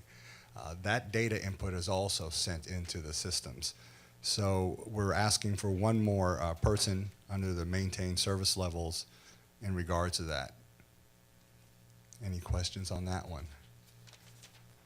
Yeah, so you guys don't have the officers writing their computers, you're saying they're handwritten reports? Is that what you said? Yes, council member, they're handwritten currently. We're currently in the process of looking for a new CAD RMS system. However, previously, and I believe you remember, we had gone to a paperless system. That system was not working for us. More of our officers were spending their time in the police. So we're spreading the work amongst quite a few individuals. We're getting the job done, but quite frankly, you can only move air around in a balloon so much before it pops. Moving on, I'll go to the next item in the maintained service levels area, and I just spoke to this one. It's requesting a full-time dispatcher addition to our current numbers. We currently utilize, or we attempted to utilize, part-time employment. We had $115,000 budgeted to bring in call takers and records clerk. The idea is if we can get the part-timers in there, we could train them to answer the telephones. We could train them to do some data entry for us during the evening hours where we had stolen vehicles, stolen property, stolen guns come in that require immediate entry, missing persons and runaway juveniles. However, that was not working. Part-time employment helps in certain areas, but when you get into critical, specific expertise type areas such as your communication center, you can't train someone part-time to how to answer a 911 call. It's just very difficult. And if you do have an individual that is able to train up, as we had one, they were hired immediately by another communication center. So that plan is not working for us. We're currently at critical levels in regards to our communication center, and council will be seeing items coming to the council in regards to an emergency schedule change in order to adopt the lowered number of personnel we have. But we are requesting to maintain the service levels, transferring that cost of the part-time, partially to the part-time. We want to keep 2 of them because they're currently there, and I don't want to send them away with all the training we've already given them. An additional $37,987 to bring on a full-time dispatcher. For the maintained service levels, that's the extent of it for a total of $98,871. I'd like to move, unless there's any questions, I'd like to move to the risk management column for the police department. And you will move to a request for 2 police officers for the traffic unit. Turlock has experienced tragedy in the loss of life in regards to a multitude of different factors that come into play in regards to traffic accidents. Turlock traditionally has had 2 officers and a sergeant assigned to traffic unit for a population of 72,000. Prior years, in 2007, we had 86 sworn officers, which included 4 traffic officers. Turlock was once known as the community, don't go to Turlock and speed, run red lights. Currently, our traffic accidents are exceeding our capabilities in regards to conducting the enforcement that is necessary. Council and our general public has seen implementation plans in utilizing municipal services and planning, coming up with educational plans in regards to how we design our roadways, crosswalks, et cetera, providing announcements through our social media, providing community groups, meeting with community members, working with our site teams, which are outside agency coming in and assisting us as we assist them. However, the ability to provide the enforcement is extremely limited at this point. We've educated. We have reached a point where we must start addressing the issues in regards to the flagrant violations. And while our traffic units are issuing citations, the question comes up, why aren't the your patrol units issuing them. I can tell you that our patrol units are issuing them. We have issued over 5,000 citations just through our patrol officers, and they are doing that through their available time. That's the time between the calls for service and the other issues regarding quality of life that they continually address every single day. So we're squeezing every drop we can, but it's not sufficient. We need to start addressing the issue of traffic enforcement, and that's why we're requesting 2 additional officers under the risk management for traffic. Questions on that? Moving down, we've asked for $20,000 for professional standards part-time help. That's our background investigators. We currently budget $55,000. We regularly are exceeding that amount. We do backgrounds for the whole city. An average background comes in at right about $1,500, and those costs have continuously been absorbed by the department by moving, as we say, salary savings, because we can't keep officers coming in, dispatchers leaving, people trying to get hired and go through that process. We've been able to move some funds over, but at some point it's going to catch up to us, so we're asking an increase of $20,000 to balance that. The next item down is our SDEA contract. SDEA is Stanislaus Drug Enforcement Agency. It is the only outside agency that we are currently working with in the law enforcement community here in Stanislaus County. We were previously involved with Stan Cat, which was our auto theft task force. We no longer are involved in that. We were involved in CV GIT, Central Valley Gang Intelligence Task Force. We're no longer involved in that. This is the only task force that we are still involved in. We still provide a detective in. And this task force, while some of you may be asking the question with Prop 64 and the legalization of marijuana, this task force still has a huge impact because we're talking about sales, large scale sales of not only marijuana, but you're talking about heroin, fentanyl, those types of drugs that create huge impacts to our community. It also brings upon us the issue that I haven't even brought up yet is our gang issues that are all throughout this county. We no longer have that street crimes unit to address that. So we are stretching our patrol division as far as I can stretch them, and we will continue to stretch them to provide the safety for the city. That goes without saying. However, it is necessary for us to continue to support SDEA because that is the agency that steps in with the specialized training when we have these drug labs, these meth labs. We recently had one in the city of Turlock where we made the phone call. They have the expertise training with Class 1 type suits. That's just basically completely contained suits, self-breathing apparatuses and so forth that can clean the drugs that are used to make some of these, clean the chemicals that are used to make some of these. So that one incident that we called them out on took 12 hours to clean up. It would have cost the city over $250,000. So that $39,400, I think, is a very cheap insurance policy. Questions on clandestine lab cleanups and so forth? No, real quick, you just mentioned that since we don't have the street crimes unit, this is a good investment, but the Corps is not addressing this issue, or? Your core team is a community outreach and engagement team. So the core team currently is being asked to do a multitude of different jobs, reaching out to the community, doing outreach, addressing quality of life issues, and at the same time, when the incidents occur, you're asking them to put on another hat to deal with repeat offenders, gangs, and so forth. So currently they are addressing them, Mr. Mayor. They're wearing 2 hats. I'm also incorporating our narcotics team to assist in that area, and I'm also incorporating 2 of our detectives to assist in that area in regards to gang intelligence. I will tell you outside of this that there are going to be some changes in the way we deploy our resources to expand scopes in certain areas. So you're going to see a change in some of those aspects. But I just want to make you aware that you have staffing levels that are current where they're at, and we're making it work by moving things around, but there is a cost associated with it in regards to risk management that I want to address with these areas that I've been asking funding for. Data storage. This actually falls onto the body cameras. And I should have probably started out earlier. The policy goals and implementation that council has made very clear to us in the community to achieve A lot of these requests go hand in hand with those also. In regards to staffing levels, 3.1.2, council wants to increase the police department by 1.5 officers per 1,000.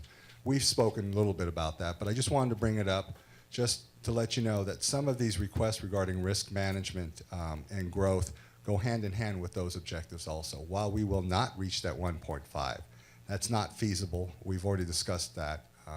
The amount of money required for that, the city doesn't have it, not now. But I wanted to point that out, and going straight into that, section 3.3.4 is the body camera in regards to policy goals and objectives. In order for us to achieve this, it will require $100,000 under the risk management, and that will be an ongoing contractual obligation. What that will entail is unlimited data storage for the body camera videos, a body camera for every officer, inclusive of a electronic stun gun, referred to as a taser, for every officer, and it's called the police service contract through Axon Taser. They'll also be providing us free of charge access to all of our prosecutorial groups, so we can transmit all of that data electronically for free to the DA's office. They have complete access to the systems for the courts. We also get approximately 6 terabytes to upload other documents, such as photographs that we take using our cameras or cell phones. So at the end of 2.5 years, 3 years, we get new cameras again. It's all included in the cost. At the end of 5 years, we enter into a renewal contract, and again, we get additional tasers, along with new cameras. So the contract is rather, $100,000 is a big expense, but as you well know, we're behind the curve in regards to the body camera technology. The city of Turlock enjoys the trust of the public. It has and will continue to enjoy the trust of the public because of the service that the police department strives to provide. However, it's imperative that we also continue to build our technology and build those relationships, and having the transparency of the body camera footage, while it's not conclusive all the time, it is an availability that helps bring down complaints, and it helps bring down use of force. I will point out that our complaints for the City of Turlock Police Department are low. You saw my annual report. Our use of forces continue to drop, but I still would like to have this system in place. We're behind the curve. It provides for the community's relationship and trust building for us. With that, concluding for the risk management is $366,214 a request. I will, without any questions, we'll move into the growth. For 17-18 under the growth, once again, we move straight over to, and this will address the core issue I just brought up for the core officers. It says build out NRO. I'm calling it the Neighborhood Resource Officer Program. My intent is to reallocate and redeploy our resources. Currently, we have a professional standards officer position. That's part of our PIO, Public Information Officer, that handles the police grants, handles the massage issues, massage parlor issues. Better add that last word on there. I'm glad I'm not turning around because everybody would see how red my face just got. But the idea is I froze that position to maintain the current ability for our patrol officers to function until the officers that we have trained get to the level where they're proficient. In the meantime, once that professional standards officer position becomes viable, I plan on making it a neighborhood resource officer position. With the addition of the neighborhood resource officer position here, that'll allow me to start building that out. And what that means is moving towards more of a community governance, community involvement, and having their neighborhoods assigned a police officer. Whether that neighborhood is a residential community or business. The point being is the city will be divided into 3 separate quadrants, north, south, and central. Each one will have a lieutenant over it. Utilizing your predictive policing models, we will identify issues that are coming up electronically using computer technology, but we'll also have the outreach from those neighborhood resource officers to engage with those neighbors, to engage with those businesses and deal with those issues. Your core unit will then switch to your street crimes unit, and we will be able to deal with a lot better with the gangs and other issues that are going on. With that, for that 17-18 growth year is just that position of $132,000. Moving on to 18-19, that's where the big ones come in. We will have to have a public information officer, but my proposal is to move from a sworn to a non-sworn. We do not want to lose all the training we provide for our public information officers. They go to approximately 40 hours worth of school right off the bat, and then additional training that they go through FBI, LEDA, and it's extremely important to have a public information officer, especially for your police department in regards to incidents that occur. I think we've all seen what's been going on around the country, and getting that information out quickly and accurately is imperative. You'll notice that the police department is live feeding any interviews that we have with the media because we want to make sure it's all out there so our general public knows what's going on, not the 6-second snippets. So it's really imperative that we move that way. That's where the $115,000 comes in. The police department is a heavy user of IT. I think we all know that. Everything we use is technology-based. We're requesting to have an additional IT person hired at our expense of $104,000. Moving directly down, increased workloads, data entry, et cetera. By 18-19, we expect to see an even greater increase in data entry requirements with the additional officers coming on board. With the officers, they need the support. That means more data entry, more records clerks.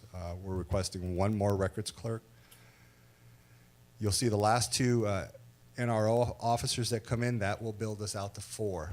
We will then move from 3 quadrants, north, south, central, to 4 quadrants, shrinking the area of coverage and providing more service to the customers, our citizens. Moving from that increased call volume, we're asking for 1 more dispatcher. Currently, your dispatch has 14 dispatchers. It's a 24/7 operation. We receive over 100,000 calls a year, and we're doing it with 14 people. The problem with that is we're barely making it work because as people get sick, people get injured, things come up, it's very difficult. It also limits the ability to give people certain days off, certain times off. We're funding it all with overtime, and it's impacting us. It's impacting us greatly. We've had several already leave because the workload is extensive. It takes a special person to be a dispatcher, to be able to receive those calls, to be able to help the officers and be able to get the information out. So we are asking for an increase in dispatch staffing levels. And then the crime prevention specialist. I should probably stop, but you guys wave your hand at me to be quiet. Any questions as I'm progressing? Thank you. Crime prevention specialist. This is a position that right now all of you know Michelle Bakaroff is handling. She's doing your National Night Out, your Neighborhood Watch programs, your Business Watch programs, your School Watch programs. She's handling all our volunteers and police services. Obviously, there's a sergeant also helping them. That's the corps sergeant. We have a lieutenant that's also trying to help. But when you throw in the additional duties in regards to our Citizens Academy and now the Stanislaus County Citizens Academy, which is based off of ours, we're helping them with those inputs. We're working the Explorer programs. Bottom line is one person can't do it. We need to start looking at expanding that or finding a different way to do business. With that, it's $91,000. Moving on, animal service officers for 18-19.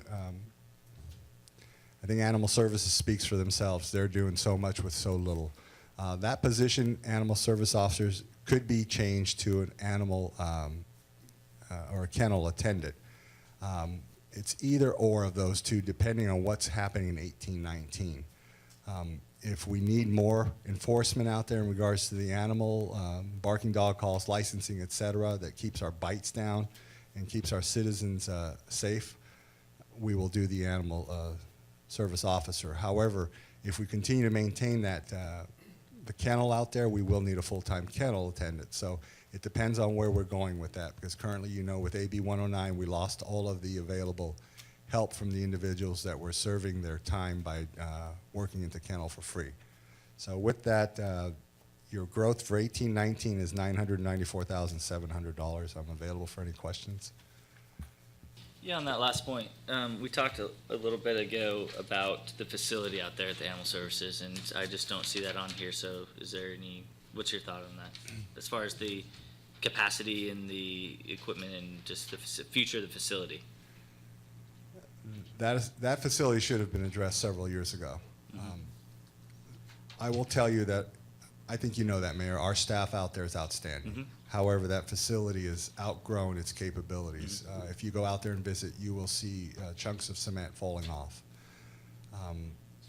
We're looking currently at the cost of expanding or moving to a different location. I believe in the last council meeting, you saw of a 10-year build-out and a projected estimated cost. We're also looking at what the cost would be to contract out with Stanislaus County.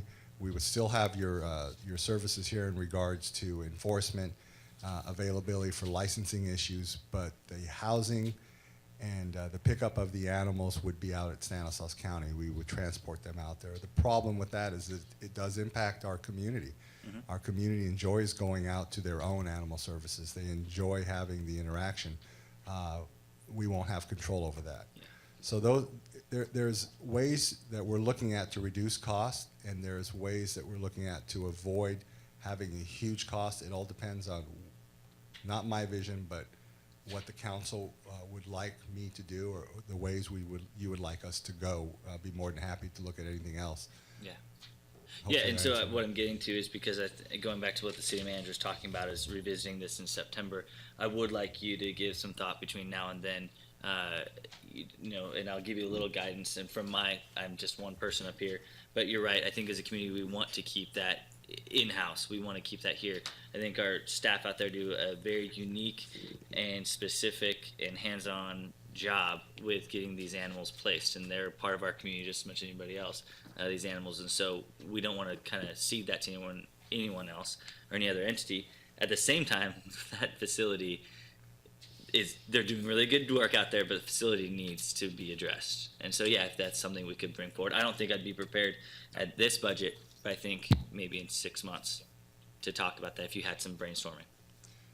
Does that make sense or not? Well, no, it makes perfect sense, and I hear you loud and clear, and and if the city manager wants to weigh in, Oh, yeah. I'd be more than happy to. But we love our animals here, and so do the people. So I get the message loud and clear.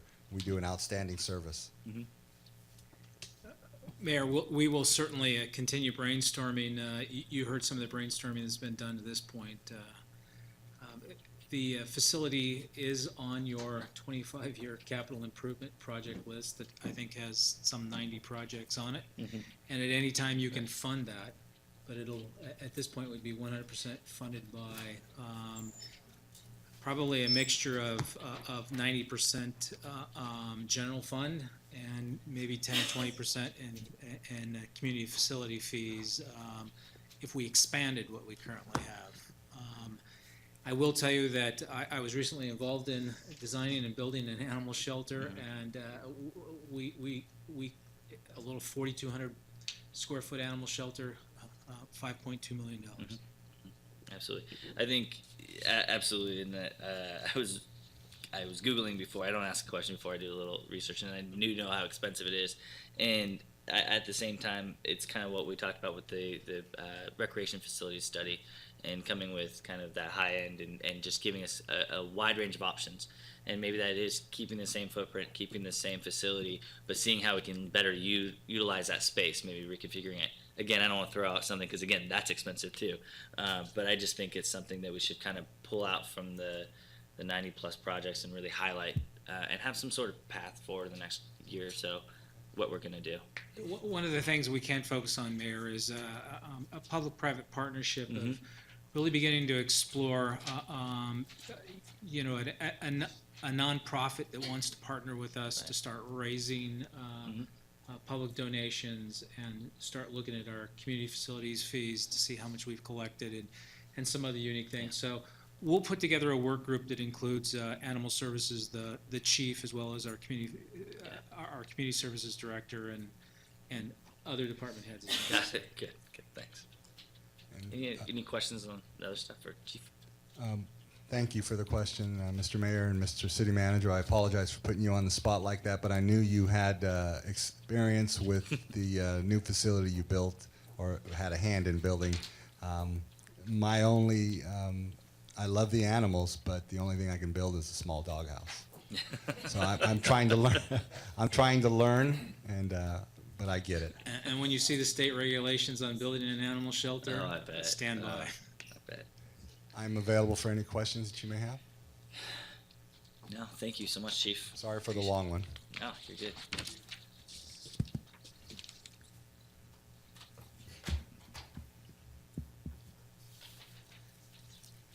Good afternoon, Mayor, City Council.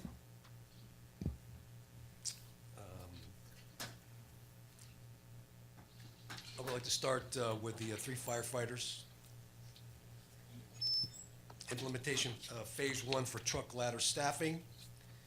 Phase 1, it's in your booklet, we'll be getting it shortly. If you would please turn to Section 1, it's the second page on Section 1.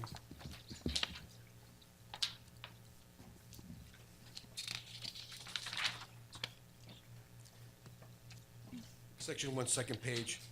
Phase 1 would be hired to 3 firefighters at a cost to the city about $13,000 for fiscal year 17-18. This number could be offset with overtime savings if we could keep minimum staffing levels at 13. For single-family dwellings, NFPA recommends 14 to 15 firefighters on scene. That's not even a warehouse with aerial device. I have handouts in your booklet in the ladder truck duties. I'd recommend increasing staffing levels to 14 firefighters per day.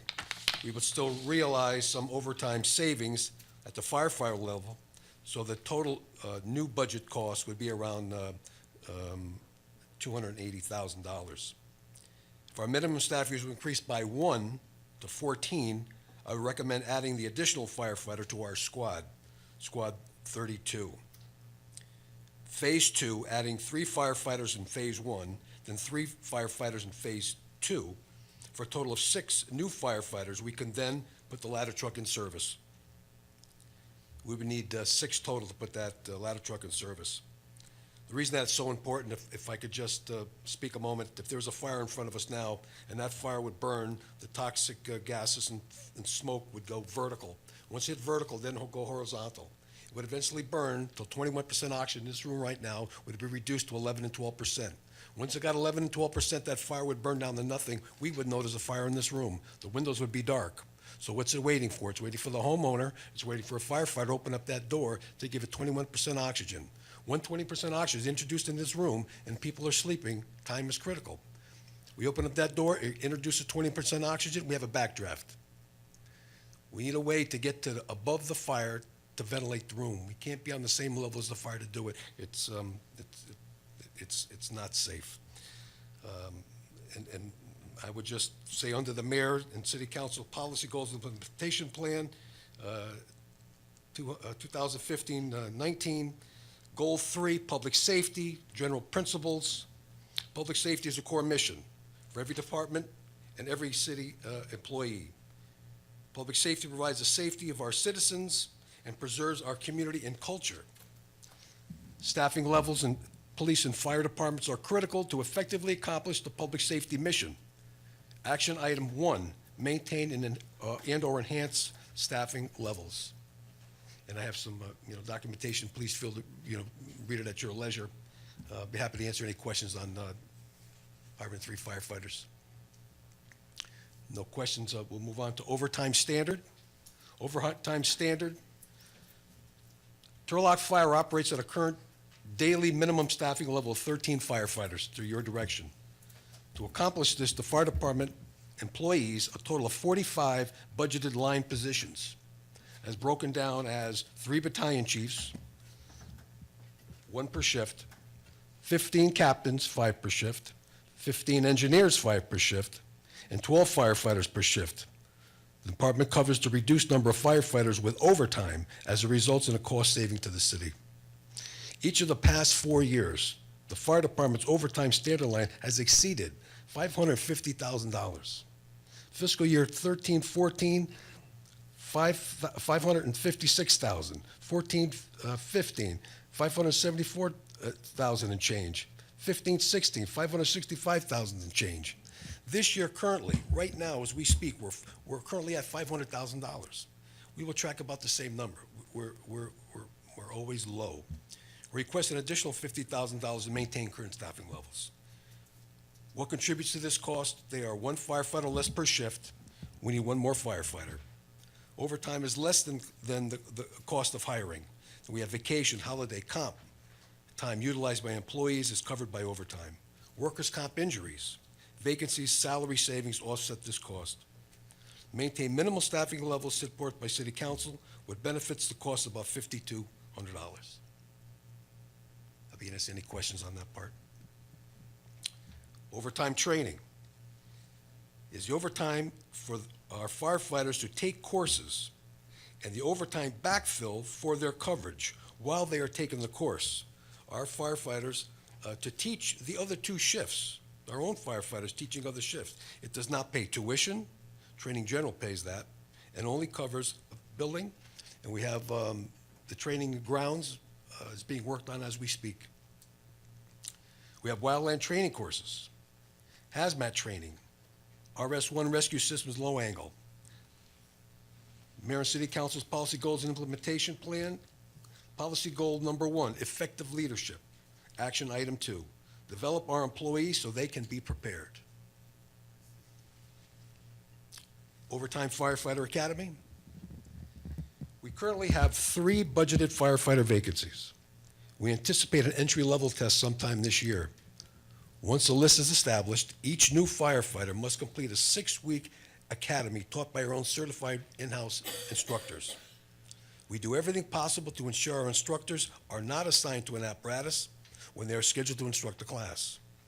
Their focus should be on teaching the recruits, and that's what the Overtime Fire Academy money is about. It is less expensive to have one list of 6 than 2 lists of 2, so the way we're trying to work it out is if we have phase 1 or phase 2.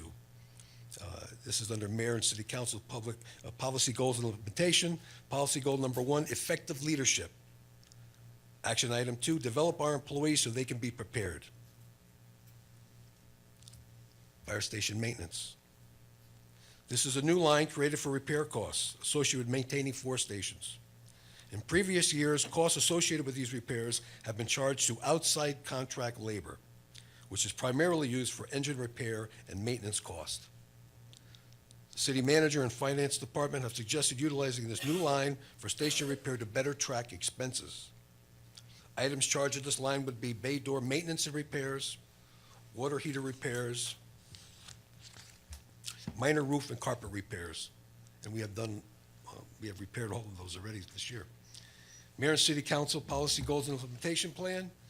Policy Goal number 2, Fiscal Responsibility Plan and Equipment Plan Implementation Measures. As part of the budget process, ensure that there is adequate funding to replace equipment and make improvements per capital improvement plan. Number 6, we have supplies training. There are material supplies for hands-on training. Items that a firefighter can break, cut, chop, force open, or knock down, like ventilation props, smoke machines, doors, locks, windows, metal roofs, wood roofs, overhead doors. We have a sealed and secure container at our training grounds to store these items. These are not water bottles or food-related topics. Under Mayor and City Council Policies, Goals, and Implementation, Policy Goal number 1, effective leadership. Action item 2, develop our employees so they are prepared. Number 7, Training General. Pays for firefighter tuition and associated supplies for the course, and brings outside instructors, which are subject matter experts, to teach us. These funds allow our firefighters the opportunity to take diverse topics and for us to host outside instructors, such as auto extrication, ventilation of commercial and residential buildings. Finally, transfer out for vehicle and equipment replacement. This is in section 2 of your booklet. We have broken it down for your review. And the highlights of that is replacement of 2 of our frontline fire engines, engine 33 and 31, in fiscal year 1920 at a cost of $1.5 million. $500,000 per year in fiscal year 1718, 1819, and 1920. Both are twin engines and purchased at the same time in 2006. And you can refer to attachments C and D for justifications. And basically what we're looking at is everything was underfunded or not addressed. Underfunded items went from 6 underfunded items to 46. 39 items were not even addressed or budgeted for. Some examples. Each engine was estimated at 400K. Each engine will be 750K in 2020. Current diesel exhaust system was estimated at 149K. The price tag we're working on now is 220. 2 command vehicles were estimated at 30K. They're actually 86K apiece. Why wasn't this addressed previously? I can't answer that question. We weren't here, but we do have a new staff. What happens if the budget is cut? Equipment will have to be pushed back longer, specifically the 2 new engines we have in use right now, beyond their normal lifespan. And the Mayor City Council policy goals and implementation. Goal number 2, fiscal responsibilities. Action item 5, plan, review, and update the capital improvement plan, CIP, and equipment plan. Implementation measures as part of the budget process ensure that there is adequate funding to replace equipment and make improvements per capital improvement plan. Sorry I hit you with a lot of information. I wanted to give it to you in a short period of time. And I know we got a lot of people, but as you can see, we're pretty passionate on these items, and we look for your direction. City Manager? I just want to piggyback on a couple of points that Chief Taloni made. First, I should have probably cautioned council that my direction to department heads was to relate their requests to the council's policy goals and implementation plan. So they're not trying to back you in a corner with your goals and plan. That was my direction to them. So I should have probably forewarned you of that. But you made it very clear to us that that is the plan, and that plan should be supported by the budget. So that's the first thing. And then secondly, the chief is absolutely correct. The replacement equipment budget for both small equipment and vehicles is not his. It is not his immediate command staff's. It's previous. This city has, however, on twice allocated several $1 million to that equipment replacement fund as, quote, catch-up, end quote, as we've had revenue in the general fund. And we still haven't caught up. And this goes to the whole issue that I've spoke to you about last year about, although we do have a 5-year equipment replacement fund, it only allows us to save money for equipment over a 5-year period. But yet some of this equipment has a 15, 20-year lifespan, and we should be saving it for 15 or 20 years. So it's amortized out, and it has smaller impacts over its life. So if we're buying a $750,000 engine, instead of trying to save for it for 3 or 4 years or 5 years, let's save for it for 15 years over its entire life. And that I just want to make clear for not only the public, but for the council as well, that often when equipment is requested, a best estimate is put into the budget. But that information is provided to the city council by department heads. So this is not on Chief Taloni, and it's not on his command staff. But I want to be clear that the fact that your equipment replacement program is underfunded is you're trying to fund it in too short of a period of time, and the city doesn't have the fiscal means to do that. And then secondly, all of your current department heads are well versed in when you establish a budget for a piece of equipment, make sure that you're forecasting the inflationary rate over that piece of equipment, and you're taking the time to actually drill down in the actual cost of the equipment. So the point I'm trying to make is your equipment replacement budget is not underfunded because of the lack of due diligence by any of your current staff. Any questions? I have just a brief, oh, sorry. Okay, oh, Mr. Treewiler, absolutely, yeah, come on up to the microphone. And I'll have a comment after that. Sorry. You get the special one. Like I said, we were gonna outfit that chair down there for you, but There's one question I always have, and that is, I believe one of the most important firemen in our city is the fire marshal. And still, I hear no mention of the fire marshal services, how he goes about performing his duties, his inspections, where that falls into the city fire department. You know, I know about the animal services and how they fall into the police department, but how does the fire marshal services, and again, I believe it's one of the most important people in the fire department, preventive maintenance or being preventive, and we know the Oakland fire where 36 people were killed. The main complaint from their fire union was they didn't have they didn't have sufficient fire marshal services to prevent that from occurring. So I'd just like to know how our city addresses that. I know that our fire marshal works very hard. I can't understand how sometimes he's, you know, taking sound pressure level measurements. What does that have to do with fires? There are duties that he has that, and I don't know how many people work under him. I know that when every year I was annually inspected when I had my business. I looked forward to that. I don't know how this all fits together. I guess that's my question. And I don't want to spend a lot of time on it because I know we don't have a lot of time, but just wanted to bring that up. Thank you. Chief, do you want to comment, or do you? Sure, right now, our fire marshal is just one. Fire Prevention Bureau is just one person, and that's Fire Marshal Gomez. He also oversees neighborhood services. So we have one person overseeing two divisions. Both are very time-tested divisions. So we will be addressing in the next few months a strategic plan to look at the Fire Marshal's office and what improvements we make on that. Absolutely. Thank you, Mr. Trueweiler, for your comments. Thanks, Chief. My two comments on this are one, it'd be great to, you talked about some of the life expectancy of the entire fleet of fire engines and even the truck in fiscal year 18-19. It'd be good to kind of have that visually. What apparatus do we have? Everything from our state level emergency services apparatus that we have here. So we kind of have a whole kind of picture of what our fleets that we have. I mean, you can have like visuals of little trucks out here, and we can figure out which ones are how old and different things. Matchbox that would work. But no, it would just give us a holistic view so that when we go take that plunge for 1.5 million, if that's what we do, it kind of gives us a better idea. Maybe I'm a visual person.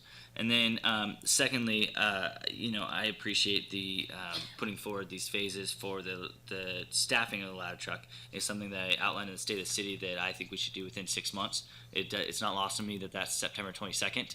So we have a little time, but we need to come up with that as a council. And if it's not in this iteration of the budget, I think that per the city manager's recommendation of revisiting in September, that we continue to flesh this out. But I do think that we do need to address that.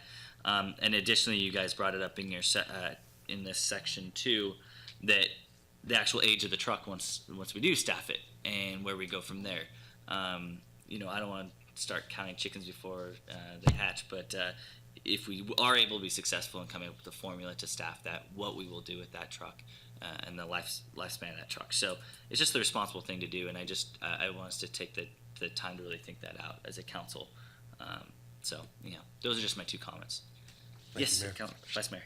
And I can hardly add anything to that, Mayor, except to say this, that I think on behalf of both Chief Taloni and Chief Amerfar, one of the challenges that we have, obviously, is if we had salespeople that would be out generating revenue. We don't have that luxury here in the city. What it does do, nonetheless, is it falls incumbent upon us to exercise our good judgment in the partial implementation of preservation of funds for that ultimate purchase. Specifically targeting the two patrol officers. Not enforcement officers, sorry.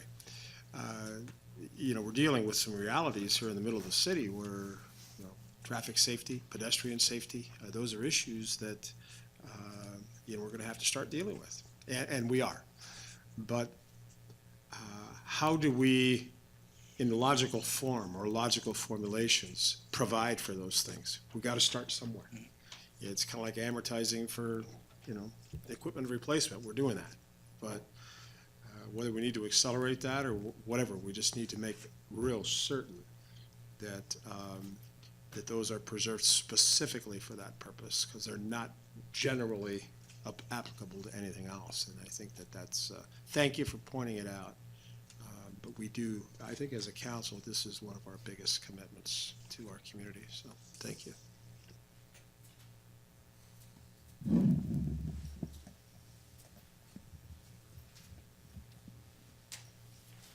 Thank you, Mayor and Council. Thank you, Marin. There are 6 requests from the Parks, Recreation, and Public Facilities Department. They total $443,216. These requests were categorized as future growth, and they are all related to personnel related requests. The first request is in regard, and I'll just actually tackle both of these at the same time. What we're requesting is the addition of 2 park maintenance worker 1 positions, one for the 17-18 year, one for the 18-19. Mayor and Council, you're well aware that the city of Turlock takes tremendous pride in the parks that are in our community. We've recognized them as tremendous contributors to both our quality of life as well as our economic development in our community. We have an amazing park maintenance staff of 8.5 staff. They maintain approximately 185 acres of park land, which is about 21 acres per person.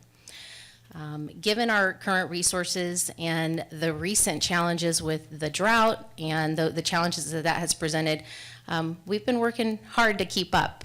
I will say, though, that I'm very proud of the work that they've done, but we recently completed the capital facility fee analysis, and through that, there were comparisons made to other communities. When compared to other communities that are similar to Turlock, the average number of park maintenance staff in those communities was 16 compared to our 8.5. So we've thought it would be prudent to have this conversation with council just to, educate on where we stand. I think that, again, our staff does an amazing job with the resources that we have, but what we've seen over the last few years is there's definitely a strain on the existing staff, and we're not able to be as proactive as we once were able to be, and that's frustrating. But we do appreciate the support that council gives us. However, we think it's wise for us to recognize that at some point we might want to consider adding to this particular area of the city. Any questions on that? Moving on, we are making a request to also add another supervisory position in our maintenance area. Currently, we have 1 maintenance supervisor who has the responsibility of overseeing 59 staff. From a best practices standpoint, that's a significant number of people for an individual to oversee in terms of performance and training and safety and all of those things that a supervisor is supposed to oversee. What we would be recommending for council to consider is adding another supervisor to essentially share that load with, split responsibilities up, so that can be addressed more efficiently. We see that there's a relationship here between risk management as well as just general best practices. We've seen a slight uptick in the number of training-related accidents, things of that nature, just certain things that we're not, able to keep as close of an eye on just because of the sheer number of staff that this individual is responsible for. Definitely something that we would ask council to consider as we move forward. Yes, Gary? Could I just piggyback on this point? Quite honestly, it's probably a bad choice by me to reflect this as growth. When you have an individual supervisor who's overseeing 59 people, that means 59 people are not being supervised, quite honestly. At first light, I moved this as growth. I've had subsequent conversations with Ms. Van Gilder as she's come in to take a second and third swipe at me on this issue. And, actually, when she drilled down to the span of control of the supervisor, it is a risk management issue. And as I drill deeper into this, it's very clear, it explains why we've seen an uptick in failed conduct by some of our, and failed decision-making by some of our personnel under the supervision of that one supervisor. You just can't supervise 59 people. It's not possible. So, quite honestly, this should more appropriately be reflected on the risk management line. Thank you. Moving on to the request for the addition of a manager for the department. Currently, in the Parks, Recreation, and Public Facilities Department, there are two divisions, recreation and maintenance primarily. Right now, we are managing this department with myself as the director and a single manager. We currently have approximately 45 full-time employees, and at certain times of the year, given our recreation programs, we could have close to 200 part-time staff under our oversight. Just given the magnitude, again, it kind of relates back to what we spoke about with the supervisor. We're really looking to implement some additional assistance in managing the department. We've done, I feel, a fairly decent job of doing this for you. However, there are things that have been on the to-do list, so to speak, for quite a while because we simply don't have the resources that we need in terms of managerial support. I would say that this, as a fairly new department, we are still evolving, but you can look out at the landscape at the other departments, and you will not find another department that operates with a director and a single manager. The next item is a $10,000 expenditure. It's actually related to the request to add the maintenance supervisor. That would just be an effect of transitioning the charge out for the existing supervisor, but we wanted to reflect that there would be an increase in that area if council were to approve that at some point.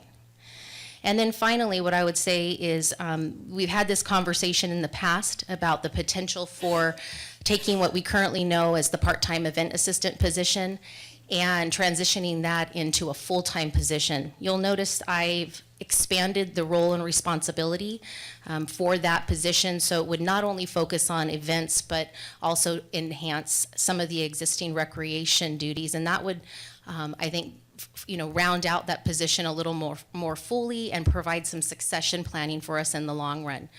Just some perspective, since implementing the part-time position in 2016, we had 27 events that either we hosted or the community hosted, and we are already tracking well into that for this current year. And so we don't anticipate that events are going to go away or reduce. In fact, I feel like all of the work that we've done as a city, we're really kind of coming into our own, and I think we've created a very positive reputation in terms of people wanting to host their events here. So I would also ask council to consider that item as well. Relative to your policy goals and implementation plan, we will continue to try and strive to maintain your facilities so that they are attractive and safe and all of those things with whatever resources that you see fit to give us.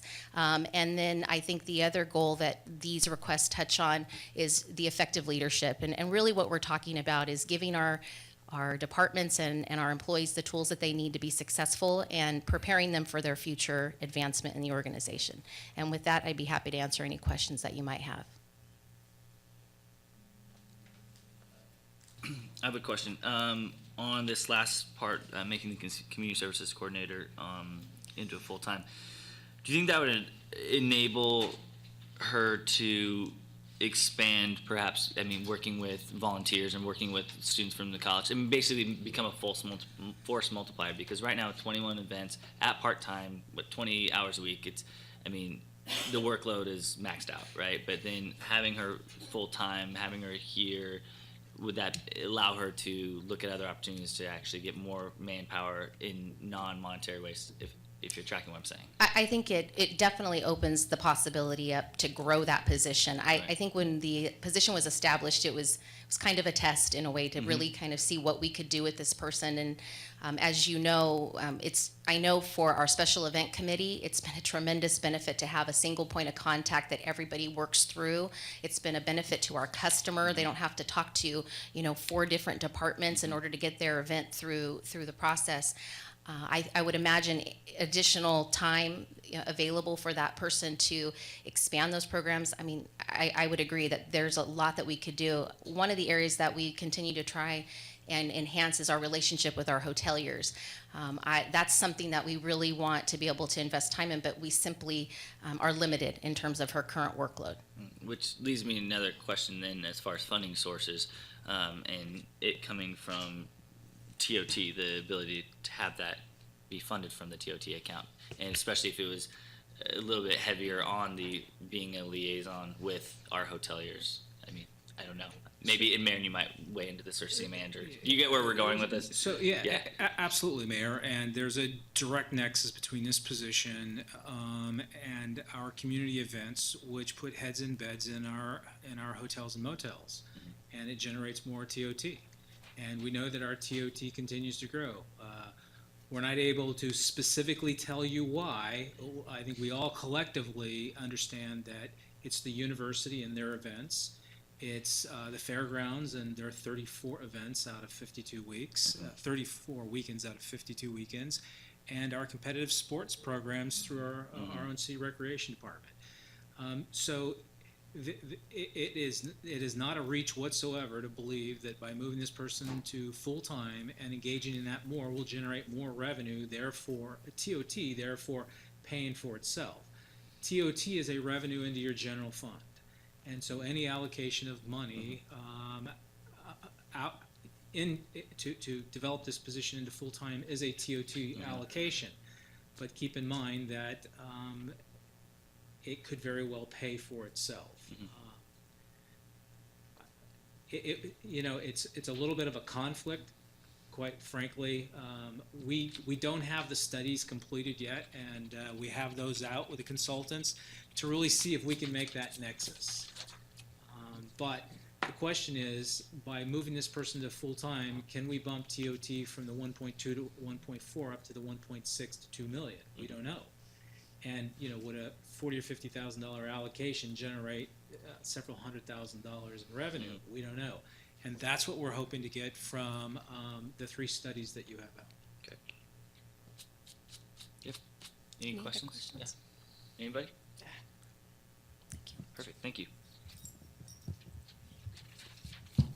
Before Mr. Pitcock starts, I will take responsibility. You will see on his spreadsheet the first 4 items: $4,300 request for additional supplies and furnishings as we consolidate his work area into one, availing more room. We're trying to generate more floor space in City Hall without moving the exterior walls, which we're doing it with furnishings, frankly. And the large mailing that's required by zoning ordinances change and so on and so forth, as well as some fish and wildlife recordation fees, as well as recruitment costs for a deputy director of development services who has very kindly given us nearly a year's notification. Those items, I went ahead and directed our accountants to move them into the status quo budget because these are all status quo. So they are already in your status quo budget as I took a second look at these items. And so the only thing remaining that Mr. Pitcock needs to address from his general fund, of course, he'll be back on the non-general fund issues in your next workshop, but is the $10,000 request. Thank you. Good afternoon, Council and Mayor. So line item number 5 in your budget sheet there is a request for an additional cost for training for the planning division as well as the planning commissioners. Back in the Great Recession, we took a significant hit in this area. So what I was requesting was the additional dollars to provide additional training to enhance our ability to develop our staff, as well as provide the planning commissioners an opportunity to provide, to go to these conferences. One of the things that I'm very concerned about is that, if we get further and further behind when it comes to our development of our staff, but looking at the latest planning practices as well as the regulations, we need to make sure that we stay on top of those regulations. And the last item was, it was an amount, actually a new amount of $7,500 to the budget.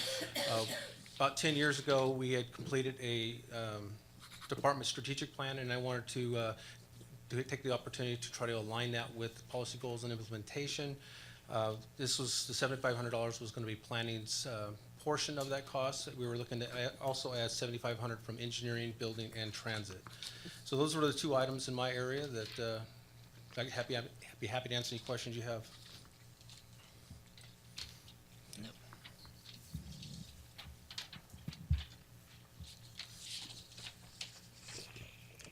So Mayor and Council, that concludes our presentation to you of the general fund 17, 18, 18, 19, proposed 86,000.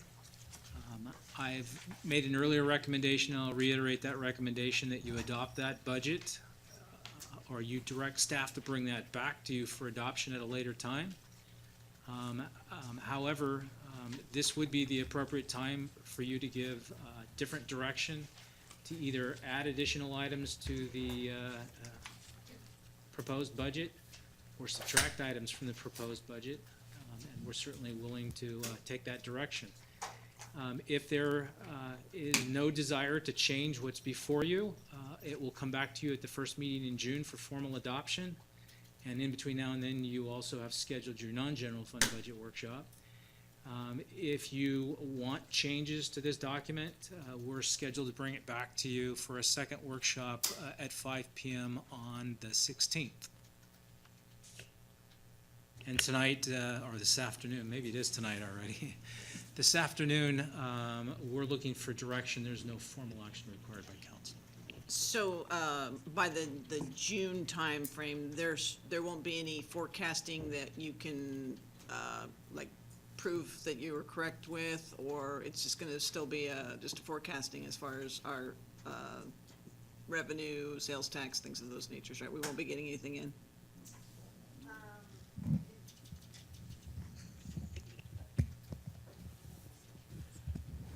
We're gonna allocate some money for more microphones in chambers, yeah.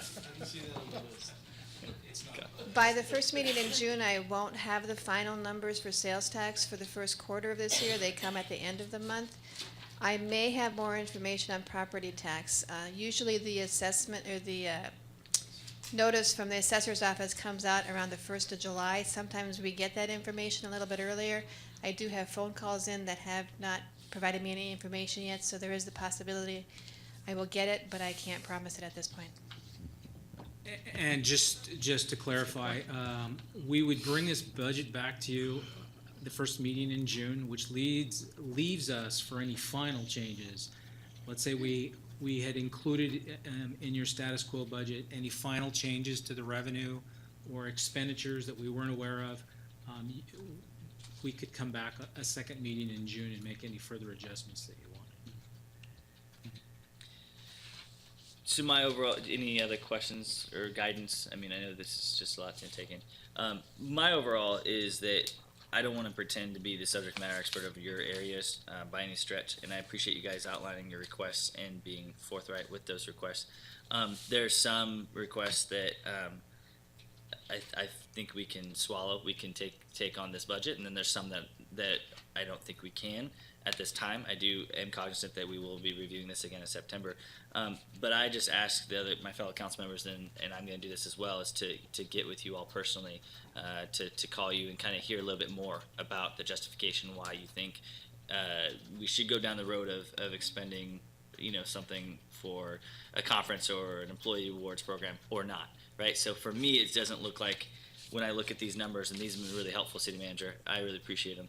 But, maintaining this service level being a deficit of $391,000, for me, it's almost like a la carte type thing. It's not gonna be that number. It's not like I'm just gonna take that whole column. There's a few things in each department that I feel sit well with me that we need to do immediately, to get on versus taking the whole thing, if that's the direction we go. Does that make sense? If we deviate a little bit from the status quo budget.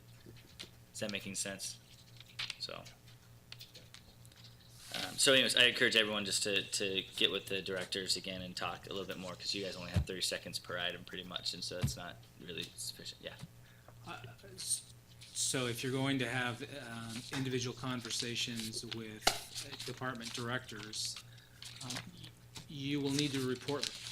Let me restate that. I would ask that you report back, I would ask that you report back at your 16th council meeting, so that staff can finish preparing the budget. And I wouldn't recommend waiting any longer than that. Yeah. No, absolutely.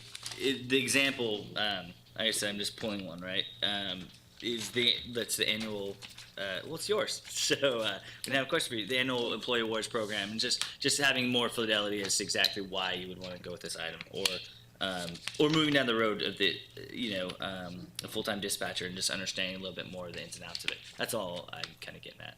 Yeah, and quite honestly, we're still gonna have the employee awards program. And the city council is gonna continue seeing their travel budget disappear, wonder what happened to it.